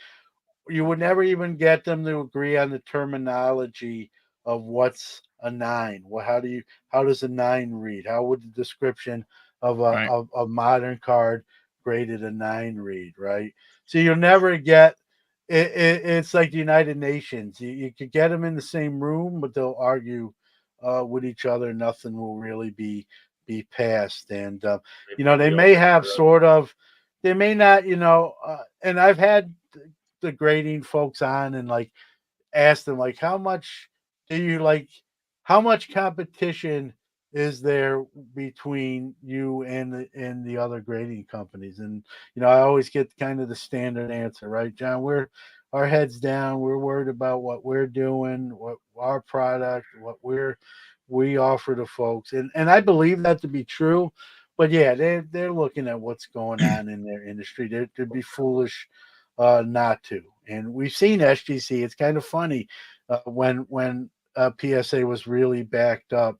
SGC had fun poking that bear and sort of making fun of that issue. So to say that they don't keep tabs on one another is not accurate. But you never get them. I'd love to see it, but it's not going to happen. Is the Well, I short. think to your point, Right. right? So if we said, like we were talking earlier, if you don't like what a company's doing, then you don't buy their product or so on and so forth. I Yep. mean, maybe it's us, the consumers, who have to say, look, if this card is a 10, and I don't know how you come up with a value, but let's just say it's $100, then that's what it should be, and the slab shouldn't matter, right? I mean, that's what we as the collectors should say. Hey, no, I'm not going to pay you $300 for that 10 because it's in a PSA slab when the SGC slab, in a 10 is the same thing. It's just that it's us, the collectors, that have helped with the disparaging price ranges when a card is a 10. The 10, to your point, being that it's subjective, do we really know which one is the real 10 or which one is the better 10, right? Because my 10 is a little better than his 10. That's why, from that, so that's why, mine's worth more money. And then I there's would love even to the see us. plus tens. There's Right. even the plus tens, right? The SGC's got the gold label Yeah. pristines. You know, Beckett's got the black label. You know, PSA just says, hey, your card's a 10. Be happy. Here you go. You know, we're not Yeah. giving you any color. There is no plus 10. It's the best it's going to get, right? So they even on the tens, they can't even necessarily even on what cards are supposed to be considered flawless, they can't even agree on that. So Yep. yeah, it's never going to happen. I would love to see it, you know, in a utopia or in a dream state when you go to bed at night and you dream something, but you know the alarm wakes you up and then reality kicks in. It's never going to really happen. Um, but you know, it would be nice to see. And you know, but you're right, Michael. We do control that narrative, and we've given the power with our dollars and the cards we submit to those companies, right? And you know, that's why PSA. You know, they've made some changes. I know they've done some things with the slab, but um, you know, they haven't made a ton of changes. But why would they? Like they're getting a million cards or whatever it is Yeah. per month. Like, why are you gonna, you know, the old cliche, right? If it's not broke, don't fix it. Yep. So, you Yeah. know, that's kind of there. They won't say that to you, but you know, behind closed doors, that you know, you're gonna get the consumer line like, hey, we're looking at all the avenues to improve the slabs, the company. But you know, behind closed doors, they're probably look, hey, we got a million cards last month. We're gonna get a million cards this month. You know, someone asked me what it would take for them to be like knocked off that number one perch, and it would take a major controversy, like someone being charged criminally with a bunch of evidence, and even then, you know, sure they would take water on deck, right? But they may be able to even survive that. But that's what it would take, you know, Yeah. because I get That's a that good point. question all the time. How does PSA not be number one anymore. And it would have to be something like that. Someone of significance in the company with a bunch of evidence, like they've just been given like super grades to a lot of, whatever you want to call them, influencers, supporters, a lot of shady stuff. And even that, there almost have to be like federal charges where some, the other companies, and you better believe they'll pounce on that. Say, see, no one here's getting, the FBI doesn't come in our building for those. It would have to be something of that level. Not that I predict that, but that's, to me, that's the answer to that question. Is it would have to be something that made major news, like almost like, you're watching like the nightly news and they break in like major scandal in the card industry, something to that level. But other than that, I don't know how much change you get, at least in that slot. So, What are the but you never chances know. to see something on that level though within the community, like over the maybe the next 5 to 10 years, like somebody like, big name executive, caught, embezzling or X, Y, and Z, like I was talking to Michael about this before you even popped in before the live, and I was like, man, it's just so weird, like in a hobby that has so many like awesome people that genuinely like, if they get like a Cordell Stewart card, they might just hold it and give it to me for free because they know I like Cordell, like so in a hobby that Yeah. there's so many generous, giving, loving people, there's so many scumbags that are just looking to rip off kids or rip off anybody they can at that point. You know what I mean? Like, what is it about our hobby that you feel like attracts like that type of attention, like that type of negativity or somebody trying to take advantage of others? Yeah, well, listen, one thing I'll say, you're right, Anthony, but here's the nice thing. For every scumbag, as you call them, and they're real, Yeah, they're not unicorns. They're real and they exist. yeah, There's 10 great people or 20 great people, right? for So sure. that's the positive side to that coin. But why do those bad people exist? It's simple, right? Find money, financial. Yep. And again, it's not exclusive to the hobby. We've seen people do insider trading on Wall Street. We've seen, not even on Wall Street, we've seen people do embezzle their own company out of money. We've seen employees, secretaries write checks to themselves, right, for money. So anywhere there can be money made, there's going to be something illegal attached to it until they're caught, and it's been like that. It's not a new phenomenon, but in the social media age, we hear more about it, and there's more. It's easier. I think it's easier to track now, potentially, or it's easier to get caught with computer files and computer forensics and all Yep. that new technology that we have now that we didn't have in 1978 or 1984 even. Um, Very so those people are out true. there, but the thing that I feel good about is for every one of those type of folks, there's 20, 30, 40 people who are going to give you a Cordell Stewart card or say, John, Sure. hey, I know you're a Mets guy. I don't want this, this card doesn't do nothing for me. Here you go. Just examples, or hey, Yeah. this is the last card you need for a set. What number is it? I got it. I open so much. I know I have it. I'll send it to you. Those people far outweigh the bad eggs. Someone asked me once on a show that I was on, like, what do you think of the bad actors in the hobby, right? And my answer kind of surprised them. I'm like, I don't want good actors in the hobby, and I And don't mean actors in the yeah, Yeah. professional sense. Like no, everyone, if Jean Claude Van Damme wants to collect cards, awesome. But when I mean actors, it's like people playing a role. I want people to be themselves. I don't want actors acting. When I watch a show or content, I don't want actors. I want Anthony and Michael just talking about their opinions and how they feel. I don't want Michael to get a script and say, like we're talking about my friend Dan in yeah, the ESPN, beginning. right? He had to be a bad actor. And he didn't want to be, and that's why he quit and came back home to Syracuse. So I don't want any acting when it comes to content or influencers. I just want people to be themselves, give their opinion, even if I don't agree with their opinion.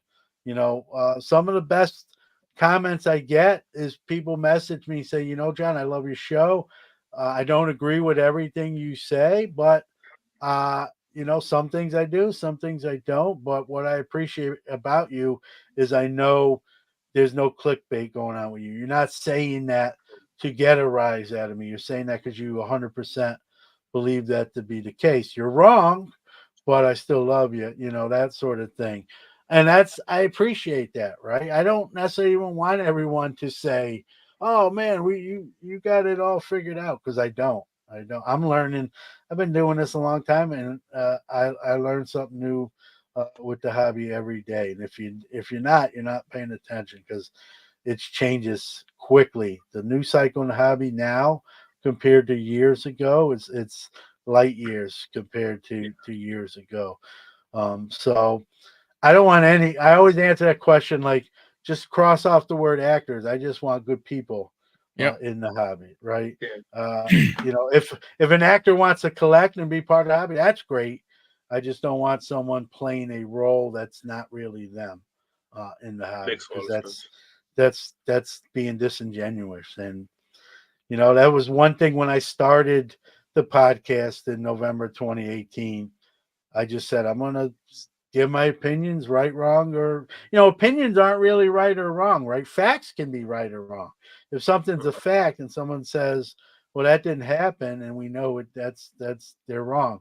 But opinions are really our own, right? They're really Yep. we might have a different, but neither one of us have to be wrong. So I knew early on, like, hey, I'm just going to be real, be genuine. And if people like that, awesome. If they don't, it is what it is, as we say in New York. And I think people appreciate that. I think people, it's a great point, Michael. I think people are starting to see through that stuff a little Yeah. bit more, paying more attention to it. Like, hey, I seen him on this show and he said this, and then I saw him the next day on this show and he said, like, what is it?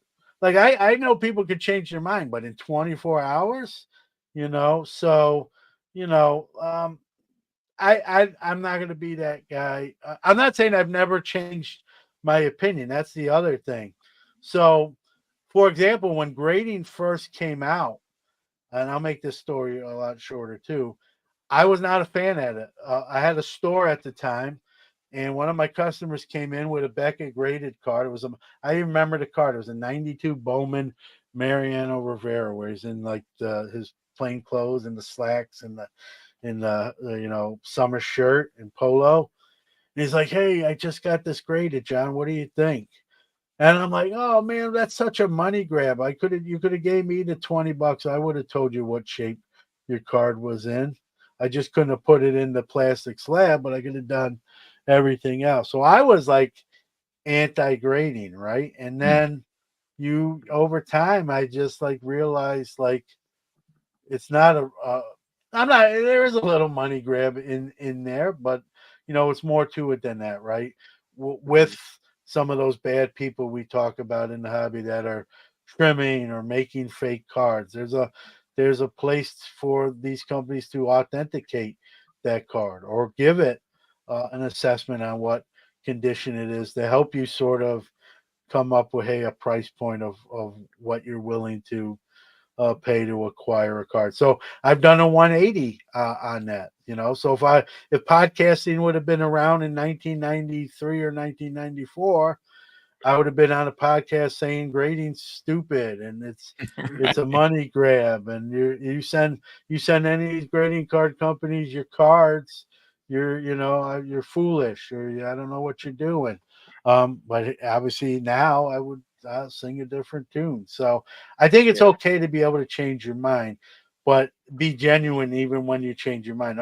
Don't change your mind because don't say something because, oh, I know that'll make this group mad and they'll watch or they'll tune in or they'll comment on my video or whatnot. I think that's the wrong intentions. But And I think part of the thing that you have also, in my opinion, is that the every field, no matter what it is, has so-called experts, right? Like there's, they're the people, whatever it may be. And I think, what's funny is that I think in this hobby, and this is just, again, we said, this is my opinion. I think more experts keep their mouths closed and don't talk a lot.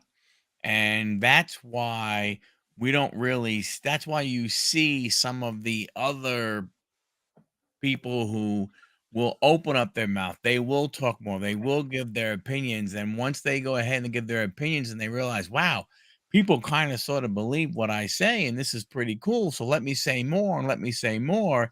And then they kind of get labeled as the expert. But in reality, they were just, they're just a voice out there and stuff like that. And that's the problem you have. Some of these guys, and and look, we saw what Gary V did. We continue to see what Sports Card Investor does. You know, look, they're in the hobby. They ain't going anywhere, right? They're not stupid people. They're not going to go ahead and turn around and get completely out. It makes zero sense. They've gained a level of respect by a large number of people based off of what they say.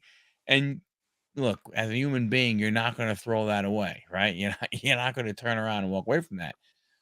But I think that's where we have the issue, kind of, Anthony, where you're talking about is where you sometimes get that little bit of a scummy feel about certain people, is because when you sit there and you listen to what they say, and then you're like, yeah, but like you said, John, a little bit ago, but 2 weeks ago you were saying something completely different. And I understand you can change your mind. I get that. But sometimes the changing of the mind just doesn't come across the right way.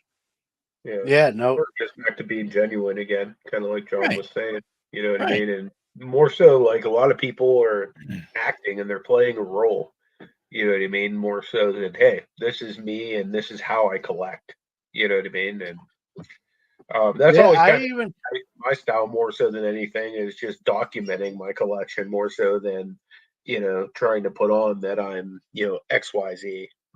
Right. a couple things too. I've been in this hobby since 1979, 40 some, whatever that is, a long time. I can't even count anymore. I don't even believe they're experts, guys. I think there's just experience, right? I'm no True. expert. 40 True. years in, I'll never go on someone else's show. I won't go on my own show and say, "Hey, expert." I won't have an intro done that says, "Here's hobby expert John Newman." Now to start the show. Like I don't feel I am, so I'm not going to say I am. I'm learning every day, and so I might be more experienced than someone else, and someone else is more experienced than me. There's always, just like collections, right? I might like my collection. Someone else might have more expensive collect. That is just what it is. So Yeah. I don't like the term experts. There's no test we take, right? There's no standardized hobby test like, hey, you score 150 or higher, you're considered in the expert category. 120 to 140, you're pretty good. So there's Yeah. no state, there's just experiences, right? I owned a store. I do card shows since I was 15 years old. I've collected since I was 7, for whatever that's worth, right? And that don't even mean that I know more than anyone else. That's just is what it is. And so I've been on my show and say, listen, this is my opinion. Don't do anything because I said to that's what to do. Like it's just my opinion. It's the old disclaimer you hear on like financial shows. Future past success does not guarantee future, that sort of thing. And Yeah. and I've and Results I'm will I'm vary. wrong sometimes. Yeah, results will vary. And I've come on my show and said, hey, a couple months ago, I mentioned this on episode this, and I was wrong. I think people appreciate that. Like I have no problem saying, "Hey, I dropped the ball," or "I missed," on saying when I said that. It come out later that I was wrong on that prediction, right? And it may be even as simple as we do like a baseball preview show at the start of every Major League Baseball season. I kind of go through and I say, hey, I think these teams win a division. These are the wild card teams.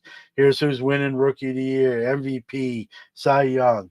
And then I'll do a wrap-up show at the end of the year and just see how wrong or right I was. And so I actually just did that a few weeks ago, guys, and I was right 50% and I was wrong 50% on those picks. And it's funny, all the teams that I said that I was right on that said would win the division, they were the wild card teams.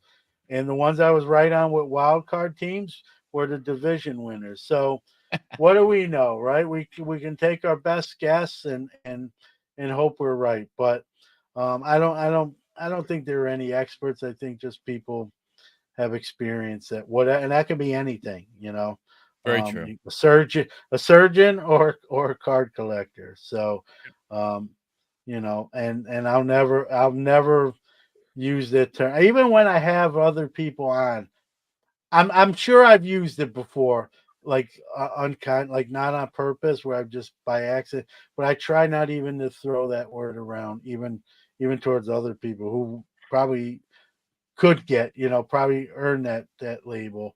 I'm like leery to give that to someone because You might have called Dr. Beckett an expert. I did, Rich Klein. I call him Hobby Yoda. I call Rich Klein like Hobby Yoda. But there's a guy who kind of sort of, But here's the best part. Yeah, you're right, Mike. But they themselves would tell you I'm not. You know what I mean? Like true. I'll put the respect on them, but they wouldn't it's like being knighted in the UK, right? The queen or the king has to do that. You can't knight yourself. So I guess if I do it, they'll be all right, or whoever else does it. But you can't say, hey, I'm an expert, or at least I hope not, or I don't. I try not to do that. So Out of curiosity, how did you get linked up with Hobby Hotline and like collaborating over on that station? yeah, okay. I'll make this.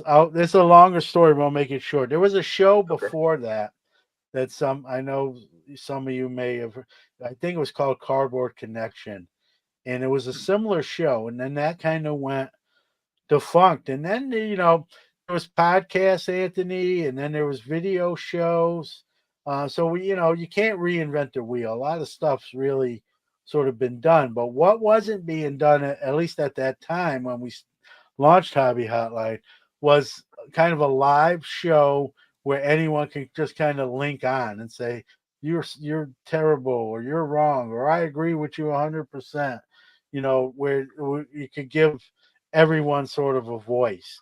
And so a few content creators and collectors kind of got like a chat room going and said, hey man, let's kind of pick up where and I'm a believer in giving like who did stuff before you, like a lot of that credit, and so it really was born of, Cardboard Connection did that, and then they sort of stopped doing it, and then we sort of picked up the baton and ran with it, and that's really it. It started out with like 8 to 10 people, and it's just grown. I think we've had up to 20. It's sort of like Menudo, because we'll lose a couple, and not all of it's bad. Some people, hey, my kids are starting sports, I just can't commit, and so you lose people, just natural stuff, not even like malicious reasons, just hey, I don't have the time, I'm cutting down on my own show, so this has to fall by. So at one time we had 20. I think we're at 17 now. We've had different people, and then we've had some great people be part of it.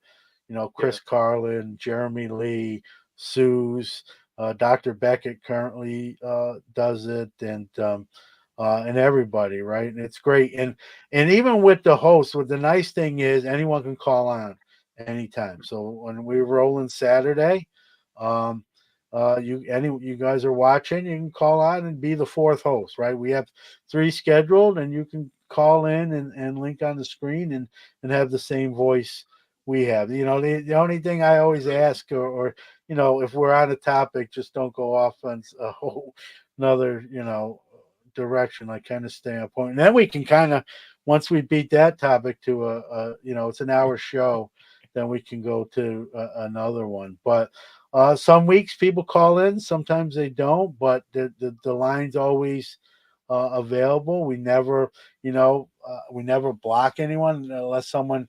It's never happened, but if someone came on and swear, were swearing or made political statements or made something personal, I don't have a problem with someone saying, John, you're wrong. But if someone says, John, you're fat and ugly, that's personal. Now, it might be true, but you shouldn't say that to somebody, right?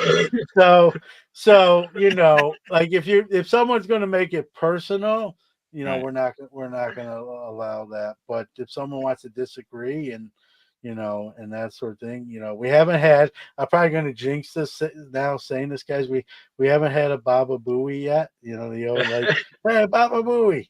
But we're due for one. We're due Yeah. for one of those. But it's really, we wanted to be a show where anyone could come on anytime.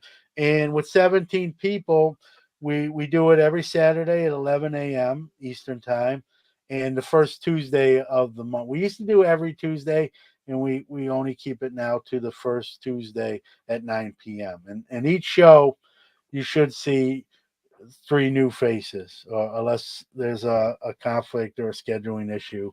Um, lately Danny Black's been on every other week just with scheduling snafus. So I try to be on only one.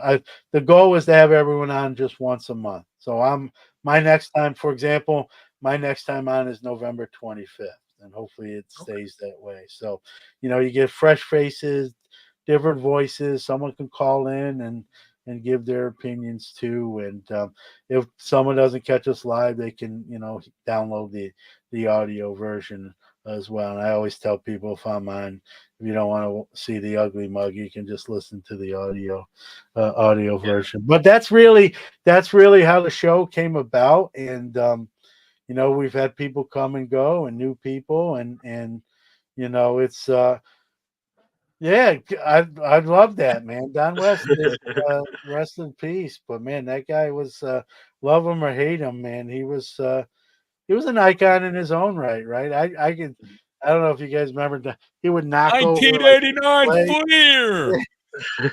We have 17 factory boxes. 1989 split 20 now. We have 20. You can't beat this. 139.97.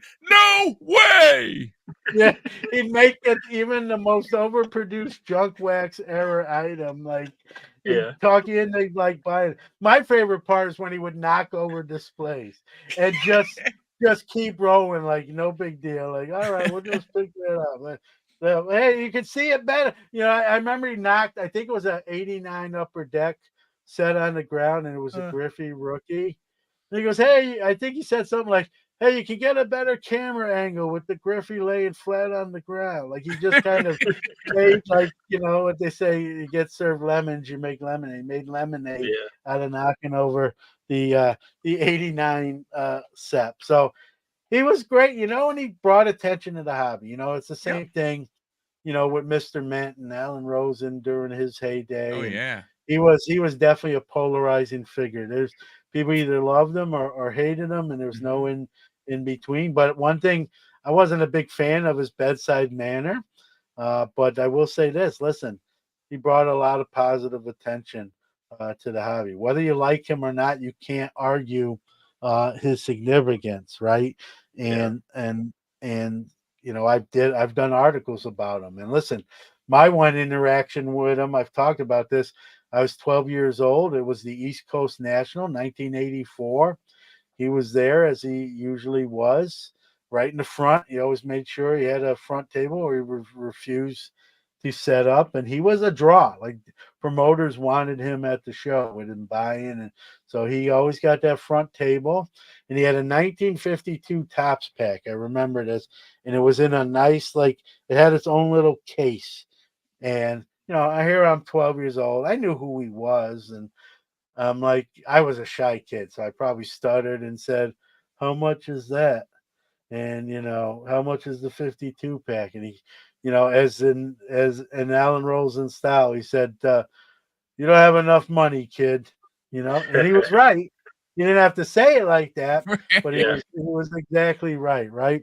And it's funny, I hadn't done my first show yet. I did my first show at 15, but there was a lesson in there with me. And the lesson that I took away is he knew, but he didn't know, right? He doesn't know if my dad was a billionaire, right? But he made the assumption it wasn't the case, which was the right assumption. But I made a point from that experience, like when I set up at shows, I'm not going to talk to people like that or make assumptions and so I actually thank Alan, Rosen for that quick moment because it taught me a lesson, kind of like maybe to have a better bedside manner. Yeah. And Sure.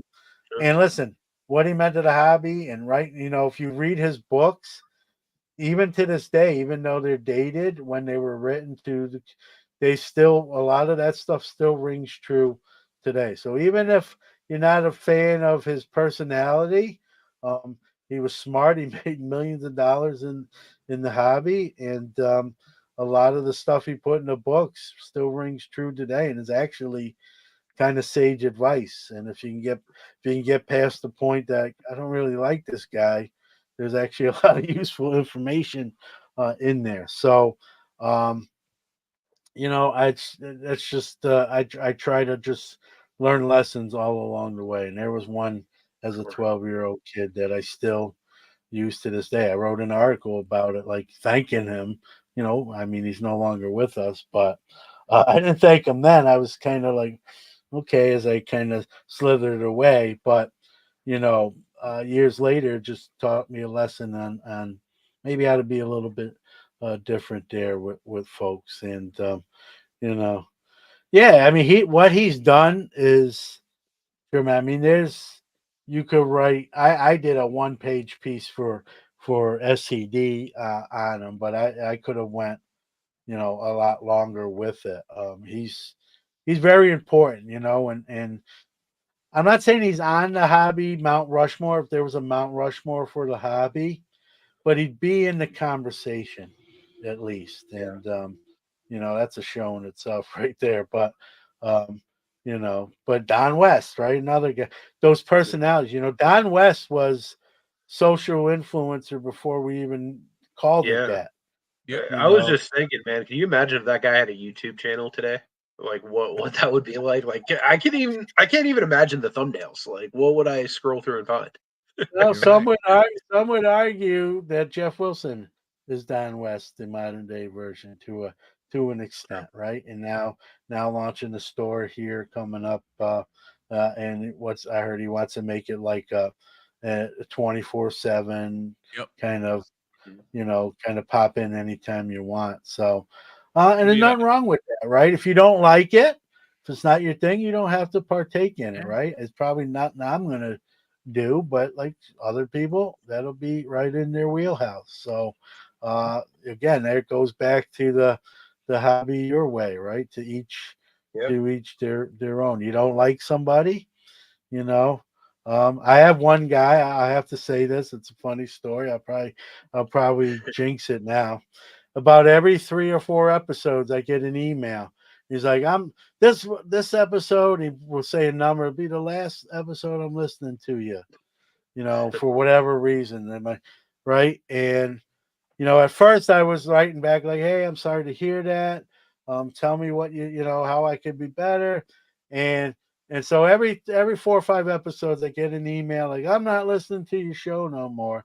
And I'm actually very good at like responding to every correspondence I get, but I've actually stopped responding because he's saying every episode's the last one, but he's still Yeah. listening. So I'm like, now I don't want to say, okay, good, don't listen Yeah. anymore, because like he's still listening. So just a funny story I kind of shared with my That is friend funny. Danny the other day. But everyone has a cup of tea that they might like or they might not like, and it is what it is, right? And that goes back to the have fun and be genuine. If you do that, then at least I know someone don't like me for the right reasons or like Yeah, me for the right reasons, right? But you true. both sides of that coin, and it's the only advice I give to people who reach out for like advice like, hey, I'm starting a podcast, John, I'm a big fan of your show. What uh what can uh what advice can you give me? I say I got two things, right? Have fun, be genuine. That's it. Yep. You know. Yep, But that absolutely. And that SCI store and everything, it'll probably be about maybe like 10 minutes from where I am, right? I mean 10 miles or so from where I live. yeah. And listen, it's a full-fledged store, right? Um, Oh yeah. you could Yeah, listen if he's got good prices and I don't know how they're gonna do with like single cards and but why not go in there and see what it's like if it's only 10. yeah, I sure as heck would. He's been on my show. I don't have, I may not agree with everything he says or does, but I don't think he's Charlie Manson either. At least I don't yeah, believe so. I don't want to read something that they found something like under his floorboards a couple years from now. But yeah. I'm kidding. I'm Nothing but kidding. bodies and But Lonzo ball cards. yeah, but you know what I mean? Like he knows who he is, and you know, uh, go more power to him, right? If he can Mhm. open that size store and makes it work, then he knows what he's doing, right? And even if Yeah. it doesn't work, it doesn't necessarily mean he doesn't know what he's doing. Just didn't work out in this case, right? And so, I like the uh, 24/7 aspect of it. You know what I mean? Like if it's like 3 in the morning and my back's hurting, I can like go to this dude's card shop virtually. That's kind of cool. I don't know it how is they're gonna cool, but I like mean, make that don't we have that sort of like in eBay? I true. guess we'll have to see. I guess without passing judgment, we'll have to see what that really looks like when it Yeah, goes live, right? I mean, eBay is really that 24/7 store that we have, or any of the. I don't even want to just single out eBay, right? ComC, SportsLot, any of these, Yeah. buying and selling platforms. You can go on there at. I yeah, remember when eBay first came out, right? And this will tell you how old I am. Now we have PayPal and Venmo and Zelle and I was on eBay when you bought a card and you'd have to send either a money order or a check to somebody. And if you sent the check, it's going to take longer to get your card because they're going to wait till your check clears before Until they it mail. clears. Yep. You know, yeah, so I remember eBay when in the early days and you know, those are all, selling platforms that are 24/7. But if he puts a different spin on it where it's, you're literally I don't know what they're doing other than, what he said, but you can literally walk through and look at showcases and it has that sort of, you know, that's kind of cool, right? I mean, eBay yeah, you just got scans and that sort of thing. So, hey, I think hey, he's thinking a little bit outside the box. That's not necessarily Yep. a bad thing. I'm not a guy that roots against people. I'm even people I'm not fond of as a human. I don't like to. I just think that's a bad. I think generally when you root against somebody, it kind of means you're not happy internally. You're just trying to be miserable, to everybody else. So I try to, again, I may not agree with everything someone says or their approach, but that's okay. There's nothing wrong with having different approaches and different thoughts and I don't root against people. I don't say, man, I hope that store fails. Like what do I so if the store failed, what do I get out of it? What good I just was a curmudgeon that it's like the two guys in the Muppets in the balcony there, like, man, these guys suck. I don't want to be that guy, right? I want to be the guy that's yeah, having fun and having a good time. And sure, some days are better than others, right? It's not always roses and daisies and sweet music, but more often than not, I hope that's the case. And I think it's a bad spot when you sort of root for others to fail and you yeah. know I mean, even when we watch the Olympics, right? As United States residents, we're obviously rooting for United States participants to win medals, right? But I'm not like, hey man, I hope the guy from Denmark falls on this hurdle and like breaks his nose so we can win. You know what I Yeah. mean? Like you root for your guy and whatever happens is let the chips sort of fall where they may. I think there's a lot more of that lately with sort of the Midas touch kind of out of the hobby now where everything is going up. I think there's more people sort of I don't know if disgruntled is the right term, but like sort of like miserable or not in that happy place, and Yeah. it is it That's a is tough it is place to what it be in a is. hobby too. You know what I mean? Because this is It supposed to is. be the escape from all of our junk. You know what I mean? That sucks Yeah. that some people are basically bringing that junk into their hobby. You know what I mean? Which Yeah, and again, it's not exclusive to hobby thing, right? We all work with yeah, true, somebody very who true. was the grumpy guy, right? Yep, We got a bonus, and they're like, "Oh, that's it." true. 8 other people are like, "That's pretty cool. We didn't get one last year," and then there's always going to be the one person be like, "That's it." Yeah, So that comes with the absolutely. territory. So I just don't. My thing is, you got to just drive. I call them potholes. You just got to drive around them and don't like mess up your axle, like bouncing in there and tangling up in there. So sometimes easier said than done. But I'm not a message board guy anymore, guys. And a lot of information comes from message boards, but that's the thing. So many other people in there doing all that detective work and digging.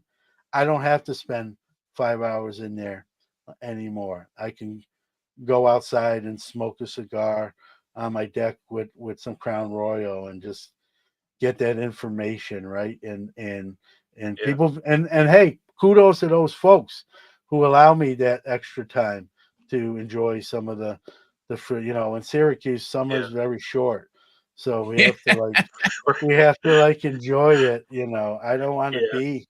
I don't even. Some people take like their laptop outside. Every once in a while, I might do that, but generally, I don't even like. I don't do that. I just can't. Message boards are like a rabbit hole. You're on them like 3, 4, 5 hours. Yep. uh-huh. You're like, oh my god, it's 11 p.m. I've been on this since after dinner. Like I can't get that time back. It's gone. And so to each their own, though, right? That doesn't mean True. someone who's on a message board a long time is a bad guy. There could be some of the nicest folks in the world, but it's just Yeah, I just don't block my time up and there's so many people in there scraping that news and getting that info and digging that stuff up, which is important, right? yeah, Finding out who's doing some of this you know, unscrupulous stuff is important to not fall prey to it in the future, right? for sure. But I'm just glad there's just so many people doing it that I can just benefit from their research and work, and I can Absolutely. smoke a cohiba to, to them. Well I'll tip said. my cohiba to them and say, hey, thanks everybody. Good Very well job. said. So we have been going a little over 2 hours, and I genuinely appreciate your time, man. No, Is this there is anything fun. we This is haven't fun. touched on you wanted to touch on?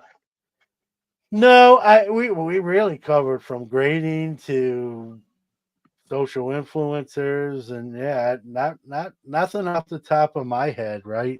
Is I Right. mean, I mean, if you, I'm a night owl, so Yeah, I'll probably I be up for another an hour anyway. But so it's up to you guys. But yeah, I think we touch on a lot of stuff. And I always say my door is always open. Again, I can give you an yeah, opinion. I'm no likewise. expert. I'm not always right. But no one is. So, um, Yeah, but the best advice I can give, right? Have fun. If I do these hobby mantras that I post on my social media, and I guess that's the closest I come to really getting on a soapbox and sort of, saying something. But a lot of it's just common sense, like I did Yeah, one of them's like, hey, you made a sale or a trade, get that card shipped out quickly. You want your card as quick as possible, do the same. A lot of it's just common sense stuff. But stuff like, hey, you're not having fun, try a different angle, try a different way to hobby. um true. and so yeah, yeah, I just put my head on a skinnier guy, so that's the when you can Photoshop and make yourself thinner. Yep. That's always fun. So I think I lost 50 pounds in that photo there, right? And That's that's all. my latest one. I think I've got like 20 of them. Crowder with Crowder.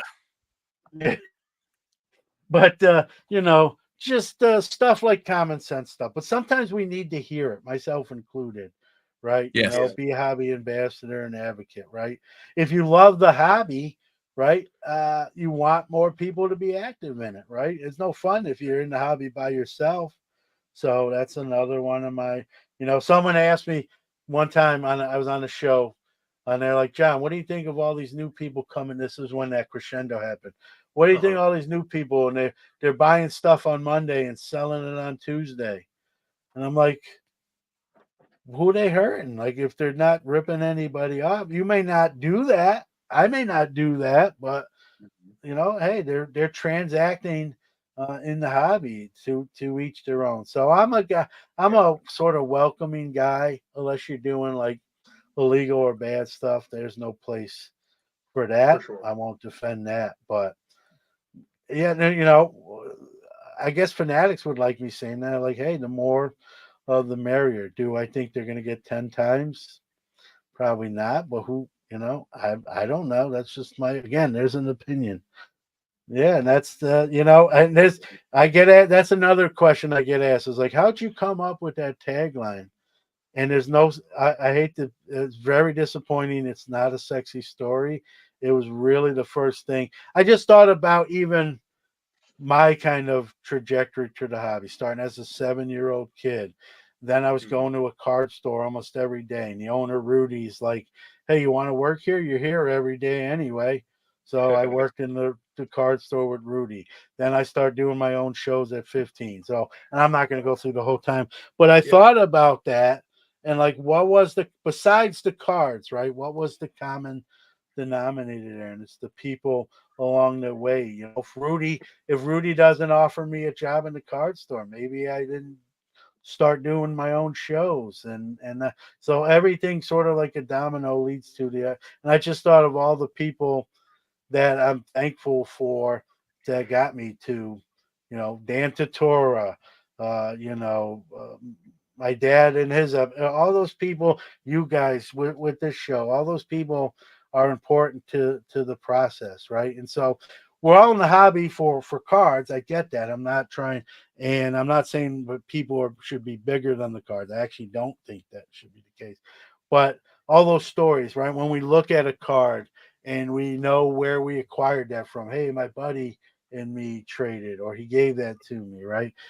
That's where that hobby is to people. And it was really came to me quick, and there's no sexy backstory there. I think sometimes when I tell that, because I get asked that, like, where did it come from?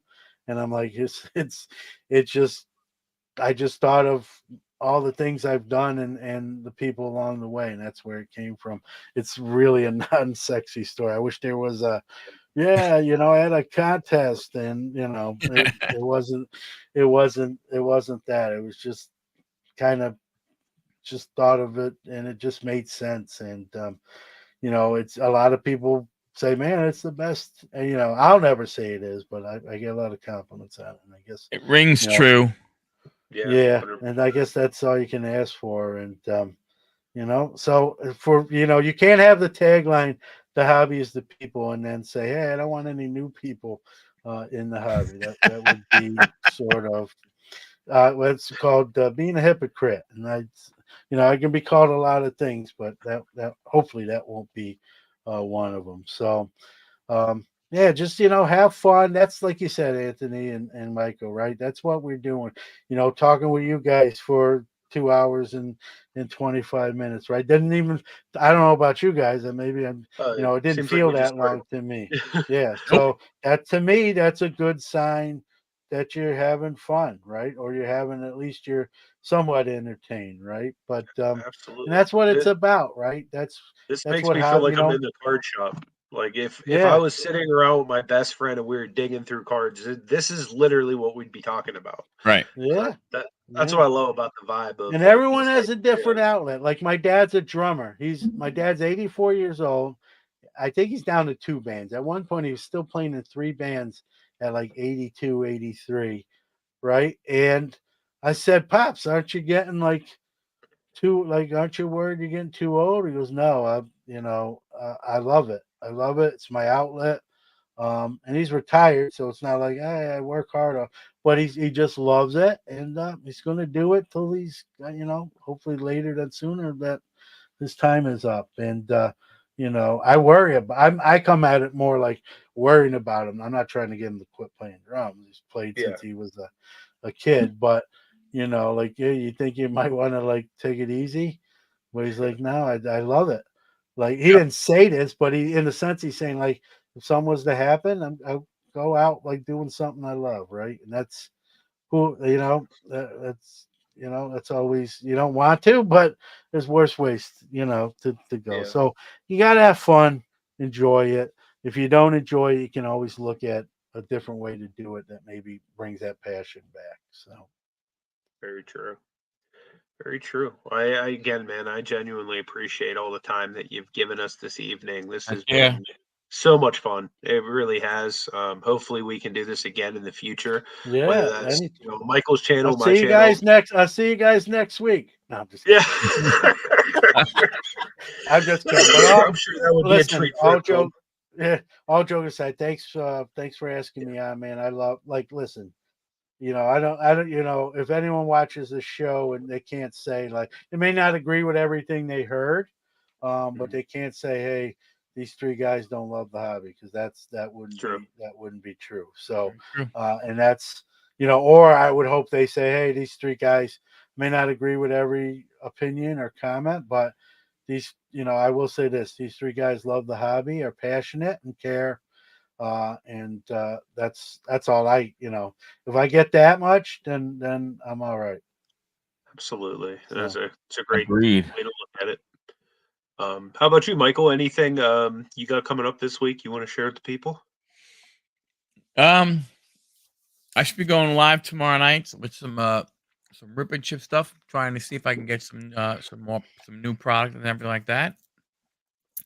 Otherwise, gonna keep the videos going and everything. It was funny the last week I went ahead and on last Friday, my video I pulled a case hit out of a Mosaic football blaster, and I didn't even realize it until like Nice. 2 days after the video was out. Then I was like, "Hey, what do you mean that's a case hit? What the hell?" So I went back on. At least I just changed my title. Hey, Yeah. I hit a case hit. See if I get yeah, Do some you get more views? I think I got a few more and everything, but I yeah. was like, In "Hey, your what the?" defense, like some of these inserts, man, it's hard to tell. Like, Mhm.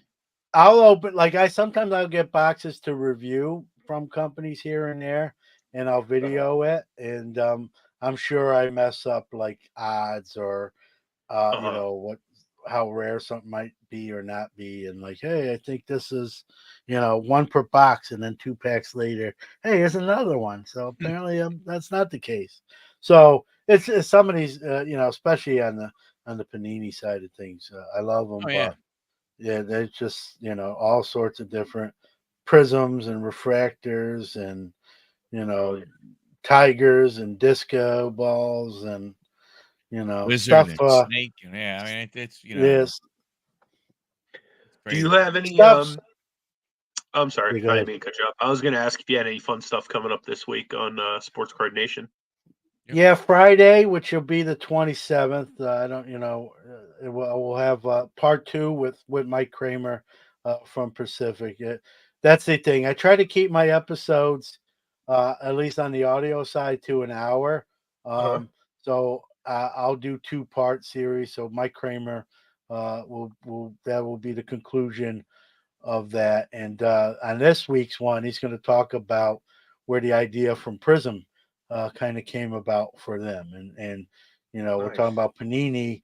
Playoff bought Pacific and kind of got the Prism name and intellectual property, and that's why we have Prism in Panini today. But some people forget that actually there'd be no Panini Prism without Pacific Prism. So Mike Interesting. will tell us kind of how that came about. I remember, but some people, I'm old, so some Yeah. people aren't, it's if you're born in 72, you remember stuff sometimes from the 80s. If you're born in 2000, like it can't always expect. Some people will go back and research and do all that work, right? And that's great.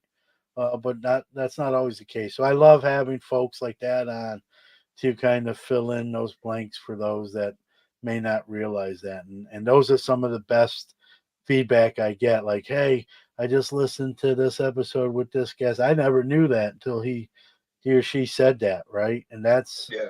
that's always fun. And so he's going to tell us about, among other things, but kind of the birth of Prism. He's going to talk about what he thinks of the current landscape as someone who ran a card company when there was Pacific, Tops, Fleer, Score, Upper Deck, and Donruss.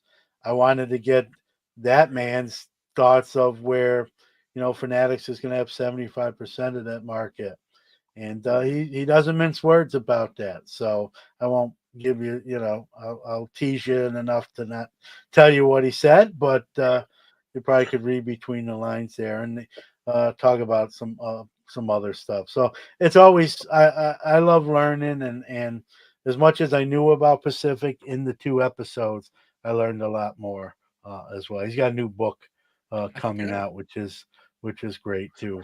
So That's really cool. Learning is good. Definitely have to yes. check that stream out. You said that was Saturday or was that Friday?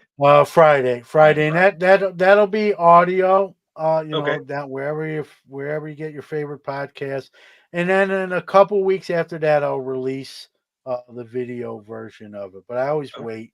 I'm not known for my YouTube. You guys can have that on lock. I'm more known for the audio downloads. So, we're not like I really said, known for that I have either. a face for downloads, not for Yeah. video. So. We need to figure out how to get that going, man. Like, because we've been talking about it for a while, like going to the actual podcast format. Whereas like it's super easy after you're done with a StreamYard just to Yeah, download the audio. it Um, is. I've Yeah, just it's been not super tough. lazy with it. Yeah, and Anthony and Michael, I told you I don't mince words. I'm very honest, even self-assessment, right?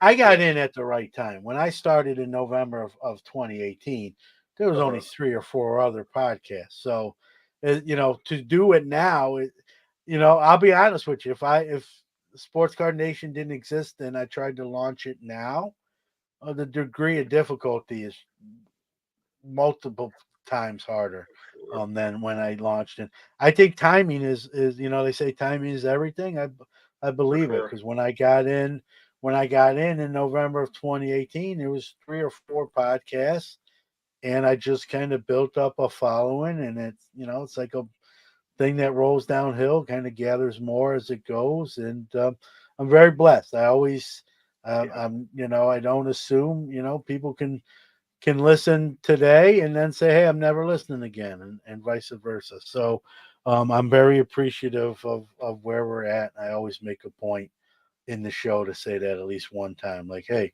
you could be doing something else, and Yep. here you are with me, and I want you to know I think about that each day and every time I turn on the mic. So I think it's a nice thing to let people know, like, hey, I appreciate you. Do they need it? Probably not, but it's true, and it doesn't hurt to say. So I always do it. Yeah. That's really cool. Just goes back to your whole mantra. The hobby is the people. Yeah. It's just And it's listen, your I'll heart. say this to you guys. Put the audio on there, right? That way, I'm not a big YouTube guy myself. I think one of the reasons I don't do a ton on YouTube myself, besides having an ugly mug, that's the first reason. But I think reason number two is like I don't like it's easier for me to consume stuff on the move, right? When you're Yeah. driving or you're commuting or whatever the case may be, or you don't have to be in front of a computer screen. You could Right. be multitasking. So for those folks, it's nice to have audio for those folks. And Yeah. I even I don't even go, I transcribe all my episodes because I have someone I have a couple people that have messaged me that are are hearing impaired. So I always, even if it's one person, right? And I know there's at Yeah. least two because they message me. I want to try to be as accessible, and it's really not that That's hard. awesome. You hit a button and everything, it automates all that stuff. So Right. Yeah. you know again, if your tagline is going to be the hobbies to people, you try Yeah. to be for everybody as best I can, and For it's sure. really not that hard to do. It's really not. You just gotta have a mindset. But it's just taking that sort of plunge, right? Once you take the plunge, and it gets to be kind of second nature. For sure. So Absolutely. Well, again, man, I genuinely appreciate everything. This has been phenomenal. Again, hopefully in the future we can have you back. And yeah. Even if you like, for I'd be glad to come back whenever. And I don't think you want to oversaturate people with me, but a hot topic comes up or something you want to kind of like. I always call it like a fire topic. You sort of get in, yeah, tackle it and get out. Maybe a shorter version, rather than what we did today, which was sort of Yeah. a baseline show. But for sure. anytime, and we'll have to in reverse. We'll have to. I know you've been on, Anthony, but we'll have to Yeah, have you. Maybe we'll do have you both on and do an that'd be episode awesome. on That'd be Sports cool. Card Nation too. Love that. So we'll turn the tables. I'll get to Cool. ask more questions. So. There you go. The hard hitting Awesome, questions. brother. Awesome. Well, again, guys, leave some comments down below. If you could go follow John over on Sports Card Nation podcast, I do have it linked in the chat. I also have it in the description down below. Make sure you're following Michael over at Huddle Card Collection because next week's episode will be there. So, again, if you're not a subscriber here, please go ahead and hit that subscribe button. It definitely helps as we're trying to get to 4,000 subscribers, planning to give away some free eBay store credit at that point and maybe even some graded cards. So, sooner we get there, the sooner free stuff is coming your guys' way. But again, if you could hit that thumbs up on the way out, that definitely helps YouTube know that we don't suck. And it is definitely appreciated by me and Michael. And Definitely according help. to Carlos, Eric gets charged for it on this channel too. So hit that thumbs up. But yeah, guys, we appreciate you being here. And until next episode, God bless you. Take it easy.